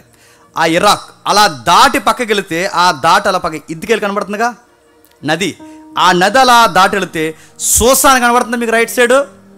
కనబడినట్టే కనబడుతుందిగా. ఆ సూసాను కోట ఇలా కనబడుతుంది చూడండి. ఇలా ఒక సింబల్ వేసి, అదేదో దానిమ్మ పండులా కనబడుతుంది చూడండి, ఇలా సింబల్ వేసి. ఆ సూసాను కోట, తమ్ముడు ఎర్రమార్క్ తిప్పుతున్నాడు చూడండి. ఆ సూసాను కోట ఏదైతే ఉందో ఆ సూసాను కోట ఏరియాయే ఇరాన్. ఇప్పుడు అక్కడ ఉన్న ఇరాన్కి ఇక్కడ మళ్ళీ చూపించండి, ఆ చివరికి రా మ్యాప్. ఎరుసలేం చూపించి ఒకసారి. ఎరుసలేంకి, అది అక్కడున్న ఎరుసలేంకి ఇప్పుడున్న ఇరాన్కి ఇప్పుడు వారు స్టార్ట్ అయింది. ఈ మధ్యలో ఉన్న ఖాళీ ప్రదేశమే అరబ్బు ఎడారి. ఈ ఎడారిని టచ్ చేసుకుంటూ వెళ్ళిపోతే మధ్యలో తగిలే దేశాలే గల్ఫ్ హబ్. వీళ్ళందరూ చుట్టాలన్నమాట. ఎవరు? ఆ చుట్టాల బ్యాచ్ ఉన్నారు కదా, నేను డైరెక్ట్గా అడగండి, ఇవన్నీ లైవ్లో వెళ్ళిపోతాయి. ఆ చుట్టాల బ్యాచ్ ఉన్నారుగా, వీళ్ళంతా చుట్టం పట్టిన ఆనందములు బిడ్డలన్నమాట. వీళ్ళందరూ ఒకరొకరు సపోర్ట్ ఇచ్చుకుంటారు. ఎందుకంటే వీళ్ళ రిలీజన్ ఒక్కటే, వాళ్ళు రెండు భాగాలు ఉన్నా కానీ వాళ్ళ రిలీజన్ ఒకటి. అందుకే వీళ్ళందరికీ కొన్ని రెఫరెన్స్ ఉన్నాయి. వాళ్ళకి అలా అర్థమైనవి. ఆ రెఫరెన్స్ ఏంటంటే వాళ్ళు చదివిన గ్రంథాల్లో యూదులు ఎప్పుడు మనకి చెప్పండి శత్రువులు. అలా వాళ్ళు చదువుకున్నారు కనుకే ఇప్పుడు అక్కడి నుంచి ఇరాన్కి ఇజ్రాయెల్కి ఇప్పుడు వార్ స్టార్ట్ అయింది. ఇజ్రాయెల్ ఎంత ఉందండి మీరు చూడండి, బ్లూ. ఇజ్రాయెల్ ఎంత ఉందండి? బ్లూ ఎంత ఉంది? సీపురు పుల్ల చిన్నది ఉంది. ఈ చిన్నదే చెప్పండి, ఈ రెడ్ ఉంది చూసారు, ఎరుపు, దానికి ఎరుపు ఎక్కిచ్చేస్తుంది చూడండి, దట్ ఈజ్ ఇజ్రాయెల్. అదెంత ఉంది, ఇదెంత ఉంది? ఇదే కాదు, ఇప్పుడు ఇరాన్ చదువుతున్నారా? నెక్స్ట్ నేను భవిష్యత్ దేశాలు చెప్తున్నాను చూడండి. నెక్స్ట్ మళ్ళీ ఇజ్రాయెల్ మీదకి వచ్చేది ఎవరు చెప్పిన? రష్యా. మీరు రాసి పెట్టుకోండి, రెఫరెన్స్ ఉంటాయి వాటికి. నెక్స్ట్ రాబోయేది చెప్పిన అల్జీరియా, నెక్స్ట్ రాబోయేది లిబియా, నెక్స్ట్ రాబోయేది Egypt, Sudan, Iran, Syria, Saudi Arabia, Memon. ఈ దేశాలన్నీ రెడీగా ఉన్నాయి పిల్ల దేశం మీదకి. ఏ దేశం మీదకి? మీరు ఎన్నన్నారండి అబ్బా చెప్పండి, అలా అంటారు చెప్పండి. మీరు ఎంతమంది అయినా రండి చెప్పండి, సింగిల్. ఎందుకంటే యోధా గోత్రపు సింహం హస్తం ఉంది వెనకాల, గుర్తుపెట్టుకో. మీరు ఎన్నైనా రండి, మీరు ఎంతమంది అయినా రండి, మీరు ఎంత గుంపులుగా వస్తారండి. ఎందుకంటే ఆ యోధా గోత్రపు సింహం వాళ్ళ రక్షణ కోరుకుంటుంది. వాళ్ళు ఇంకా సింహాన్ని ఎరగట్లేదు కానీ వాళ్ళని ఎందుకు కాపాడుతుందో తెలుసా? ఎప్పటికైనా ఇజ్రాయెల్ చెప్పండి రక్షణ పొందాలి. కాపాడాడు, కొన్ని రోజులు పాఠాలు నేర్పించాడు, చెదరగొట్టాడు, అటు కొట్టాడు, ఇటు కొట్టాడు, ఇటు కొట్టాడు, అటు కొట్టాడు. వీళ్ళందరినీ కొట్టు తీసుకొచ్చి ఇప్పుడు ఆడు కూర్చోబెట్టాడు. వీళ్ళకి ఎన్ని సపోర్ట్ చెప్పినా, ఇరాన్ ఉంది, రష్యా ఉంది, అల్జీరియా ఉంది, లిబియా ఉంది, ఈజిప్ట్ ఉంది, సూడాన్, సౌత్ సూడాన్, 2 సూడాన్ ఉన్నాయి కదా, 2 సూడాన్స్ కూడా వాళ్ళకి సపోర్ట్ ఉన్నాయి. Iraq, Syria, Saudi Arabia, Memon, కొన్ని దేశాలు ఇవన్నీ వాళ్ళకి సపోర్ట్ ఉన్నాయి. కానీ ఇజ్రాయెల్కి ఉన్న సపోర్ట్ ఒక దేశం, USA, United states of America. అదొకటే నిలబడుతుంది. ఎందుకో చెప్పినా వాళ్ళకి తెలుసు ఎంతైనా చెప్పండి, వాళ్ళ రిలీజన్ మన రిలీజన్ చెప్పండి ఒక్కటే, మన ఫెయిత్ ఒక్కటే అని నమ్ముతారు. కనుక ఇజ్రాయెల్ దేశానికి అగ్రరాజ్యం ఏదైనా సపోర్ట్ ఇస్తుందంటే చెప్పండి. ఇందాక వచ్చి ముందు వార్త చూశాను, అమెరికా రంగంలోకి దిగింది అని. దిగుతారు, రంగంలోకి దిగుతారు, రంగం వాళ్ళదే. గొడవలో దిగుతారు, గొడవ వాళ్ళదే. అందుకే చూడండి, రేపు 3వ ప్రపంచ యుద్ధం జరిగితే 2 వార్తలు 2 పాయింట్స్ మాట్లాడుకోవచ్చు. 3వ ప్రపంచ యుద్ధం జరిగితే ఎవరెవరికి యుద్ధం జరుగుతుంది? 3వ ప్రపంచ యుద్ధం అంటే ఇస్లాం చెప్పండి, క్షమించండి వద్దు, ఇస్లాం చెప్పండి, ఇజ్రాయెల్. ఇస్లాం చెప్పండి, ఇజ్రాయెల్. ఈ 2 దున్నపోతూ దెబ్బలాడుకుని చెప్పండి, లేగదోళ్ళు మనమే పడిపోతాయి. ఆలాలు కొట్టుకుంటారండి, ఆడి దగ్గర బాంబులోని ఈడి దగ్గర బాంబులో, మన దగ్గరే చెప్పండి. ఆడి వైపు జారబడినా ప్రమాదమే చెప్పండి, ఈడి వైపు జారబడినా ప్రమాదమే. ఎవరొకరు సపోర్ట్ ఐక్యరాజ్య సమితి 2 భాగాలు గడిపోయింది అనుకోండి, ఐరస్ ఆ 2 భాగాలు గడిపోయింది అనుకోండి, గడిపోయిన తర్వాత ఎవరో సపోర్ట్ ఇవ్వాలిగా. సపోర్ట్ ఇస్తాడు, చూస్తూ ఊరుకుంటాడా? మన పక్కన ఉన్న వాళ్ళ చుట్టాలు ఎవరో చెప్పండి, మొన్నే ఇస్తాడు కదా పాకిస్తాన్. ఏది ఏమైనా గుర్తుపెట్టుకోండి, ఏం జరుగుతుంది ఇదంతా అంటే సొలొమోన్ టెంపుల్ చుట్టూ జరుగుతుంది, అబ్రహాం వాగ్దానం చుట్టూ జరుగుతుంది, ప్రవక్తల వాగ్దానాల చుట్టూ తిరుగుతున్నాయి. ఇవన్నీ ఎంతకింత గొడవ జరుగుతున్నప్పుడు దేవుడు ఏం చేస్తున్నాడంటే చట్టం పని తన పని చేస్తుందన్నది ఎంత వాస్తవమో బైబుల్ దేవుడు పొలిటికల్ సైన్స్లో తన పని తాను చెప్పండి. రాజమండ్రి ఎమ్మెల్యే ఎవరెవ్వాలో కూడా ముందే అక్కడ తెలిసి గుర్తుపెట్టుకోండి. ఎవరు దిగాలో, ఎవరు ఎక్కాలో, ఎవరు ఉండాలో, ఎవరు పోవాలో మొత్తం డివైన్ కౌన్సిల్లో ముందే దేవుడు నిర్ణయిస్తాడు. అది ఎవరికి అర్థమవుద్దంటే అందరికి అర్థమవుదు. దేవుని లేఖనాల వెలుగులో చూసిన వాళ్ళకి మాత్రమే ప్రపంచం ఏ మూమెంట్స్లో ఉందో చెప్పండి అర్థమవుద్ది. 1-2 రిఫరెన్స్ చూసి మనం ముగిద్దాం. యోహాను సువార్త 11వ అధ్యాయం.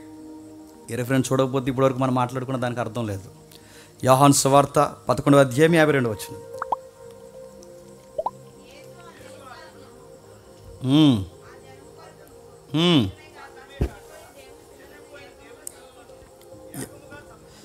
చెదిరిపోయిన దేవుని పిల్లల్ని ఏకముగా సమకూర్చుటకును.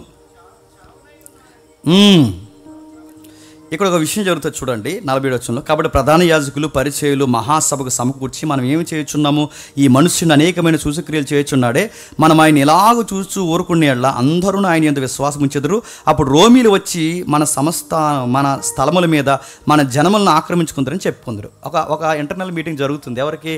పరిచయులకి, శాస్త్రులకి, పెద్దలకి. ఎవరికి జరుగుతుంది ఈ మీటింగు? ప్రభువు అయిన యేసుక్రీస్తు వరకు వచ్చి. ఎందుకు? పబ్లిక్ ఫేమ్ నేమ్ ఎవరికి పెరిగిపోతుంది? మనం ఇలా వదిలేస్తే రేపు పొద్దున మన ఇల్లు టెంకులు వేసుకుని తిరిగినా మనకి ఎవడో 100 వచనాలు చెప్పడు, మనల్ని ఎవడో పట్టించుకోడు, మన మేకపోతే గాంభీర్యం పూర్తిగా తగ్గిపోద్ది. చివరికి పబ్లిక్ అంతా ఇటువైపు తిరిగితే సెంట్రల్ గవర్నమెంట్కి అందుతుంది వార్త ఏంటంటే అక్కడ ఏదో మూవ్మెంట్ స్టార్ట్ అవుతుంది, గవర్నమెంట్కి వ్యతిరేకంగా ఇంకో గవర్నమెంట్ ఏదో ఫామ్ అవుతుందని అనుకుంటారు. తర్వాత ఆ రోమ ప్రభుత్వం వచ్చి మనమే పడిపోతుందని ఈ పెద్దలు మేకపోతే గాంభీర్యం కలిగిన అందరూ ఇంటర్నల్ మీటింగ్ పెట్టుకుని మాట్లాడుకుంటున్నారు. ఆ మీటింగ్ మాట్లాడుకుంటున్న టైంలో ఈ పెద్దలకు ఒక పెద్ద వచ్చేటండి. అందులో ఆ పెద్ద వచ్చి ఏమంటున్నాడు చూడండి, మనం ఆయన అయితే వారిలో కైపా అని ఒకడు, ఇది తెలుసుగా కైపా అన్న, ఈ కైపా అనే ఒకడు ఆ సంవత్సరంలో ప్రధాన యాజకుడు ఉండి మీకేమి తెలియదు, మీకేమి నోర్మయ్యండి, మీకేమి తెలియదు, మనుష్యుడు ప్రజల కొరకు చనిపోవడం యుక్తమని మీరు ఆలోచించుకున్నారు అని వారితో చెప్పును. తనంతట తాను ఇలాగ చెప్పలేదు, కానీ ఆ సంవత్సరంలో ప్రధాన యాజకుడు ఉండిన కనుక అలా చెప్పాడట. యేసు జనసమూహం కొరకు, జనముల కొరకు మాత్రమే కాక చెదిరిపోయిన దేవుని పిల్లల కొరకు ఏకముగా సమకూర్చుటకు సావనై ఉన్నాడని. ఇప్పుడు చెప్పండి, ప్రభు అయిన యేసుక్రీస్తు వారు చనిపోయింది దేనికి చెప్పనా? కేవలం అన్యులకు రక్షణ ఇవ్వడానికే కాదు. ప్రభు అయిన యేసుక్రీస్తు వారు చనిపోయింది కేవలం మన పాపాల కొరకే కాదు. ప్రభు అయిన యేసుక్రీస్తు వారు చనిపోయింది ఈ ప్రవచనం ప్రకారం తెలియజెప్పాడు మొత్తమే ప్రధాన యాజకుడానికి చెప్పాడు. ఆ చెప్పిన ప్రవచనం ప్రకారం ఏంటో తెలుసా? ఇశ్రాయేలీలు మళ్ళీ సమకూడి దేవుని పిల్లలుగా మారుతారు. ఇప్పుడు బాగా వినండి, సమకూడడం అంటే జోగ్రఫికల్గా దేశం విస్తరించడం కాదు. దేవుడు తన ప్రవచనాన్ని చాలా డీప్గా చెప్పాడు. ఏమనంటే ఎలా సమకూరుతారంటే సంఘముగా ఫామ్ అవుతారు. ఎలా ఫామ్ అవుతారు? సంఘం. అందుకే చూడండి, ప్రభు అయిన యేసుక్రీస్తు వారు నమ్ముకున్న వారికి యూదుడని ఉండదు చెప్పండి, గ్రీసు దేశస్థుడు ఉండదు, అన్యుడని లేదు, ఇశ్రాయేలని లేదు. మరి ఏమవుతారంటే అందరూ ఏకమవుతారు. ఈ చెదిరిపోయిన అన్యుల్ని ఇశ్రాయేల్ని కలిపి తన రాజ్యాన్ని విస్తరింపజేస్తారు. ఇప్పుడు దేవుడు ప్రణాళిక కేవలం ఇజ్రాయేల్ దేశమే కాదు, ఇజ్రాయేలు అన్యులు కూడా కలిసి సంఘముగా కట్టబడాలన్నదే చెప్పండి దేవుని ప్రణాళిక. అందుకే దేవుని కుమారుడు ఈ భూమి మీదకి చెప్పండి సశరీరుడిగా వచ్చాడు. అందుకే అన్నీ చదువుకుంటారు, తెలిసిన వార్తలు అనుకుంటారు, కానీ ఆ చదివిన దాన్ని ఏం జరుగుతుందో ఒకసారి మీరు ప్రపంచాలలో చూడగలిగితే దేవుడు చెప్పింది పక్కా నెరవేరుతుంది. దేవుడు ఒక ప్రవచనం చెప్పాడంటే ఖచ్చితంగా నెరవేరుతుంది. మరో మాట చూడండి, త్వరగా ముగిద్దాను, ఒట్టే చెప్తున్నాను, ముగిస్తాను. ఎఫెసీయులకు రాసిన పత్రిక, అపోస్తలుడైన పౌలు ఎఫెసీయులకు రాసిన పత్రిక 2వ అధ్యాయం, ఎఫెసీయులకు రాసిన పత్రిక 2వ అధ్యాయం 17వ వచనం నుండి.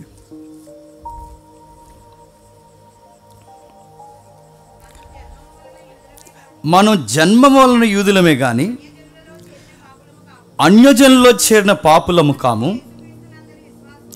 యేసుక్రీస్తునందలి విశ్వాసం వలనే కానీ నీతిమంతులుగా తీర్చబడినని మనము ధర్మశాస్త్ర సంబంధమైన క్రియల మూలముగా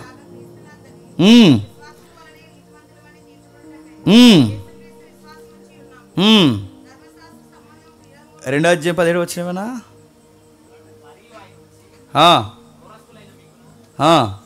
మరి ఆయన వచ్చి దూరస్తులైన మీకు, ఇక్కడ దూరస్తులు అంటే ఎవరు? ఇశ్రాయేల్, క్షమించండి, అన్యజనులు. సమీపస్తులైన వారంటే ఎవరు? ఇశ్రాయేలీలు.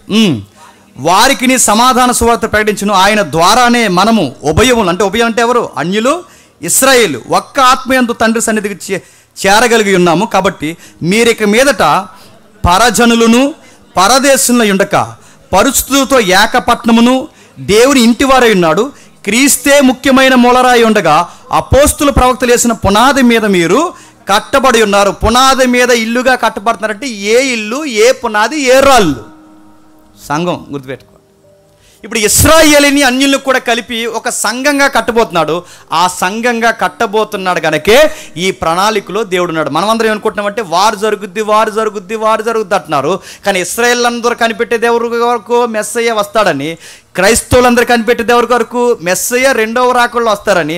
వాళ్ళనుకునే మెస్సయ్య వేరనుకున్నా, వీళ్ళనుకునే మెస్సయ్య ఒకటనుకున్నా, వారు ఒప్పుకున్నా ఒప్పుకోకపోయినా ఇద్దరు మెస్సయ్య.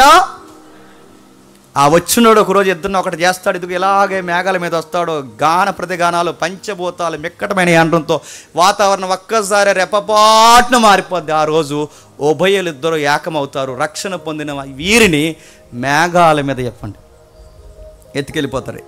ఇదంతా నిజమేనంటారు అన్నయ్య అని మీరు నన్ను అడిగితే, నిజమే రయ్యా. టీవీ 9లో వస్తుంది చూడు. ఆ టీవీ 9లో వచ్చేది అదే. ఇదంతా అబద్ధమైతే ఇప్పుడు టీవీ 9లో ప్రజెంట్ వారు ఏమని కూడా చెప్పండి. కళ్ళ ముందు కనబడుతున్నాయి, ప్రవచనాలు కనబడుతుంది, చరిత్ర కనబడుతుంది, వారు కనబడుతుంది. అంత నిజం. ఇది నిజమైతే రాకడ కూడా జరుగుద్ది అనేది చెప్పండి. నిజం నిజం నిజం.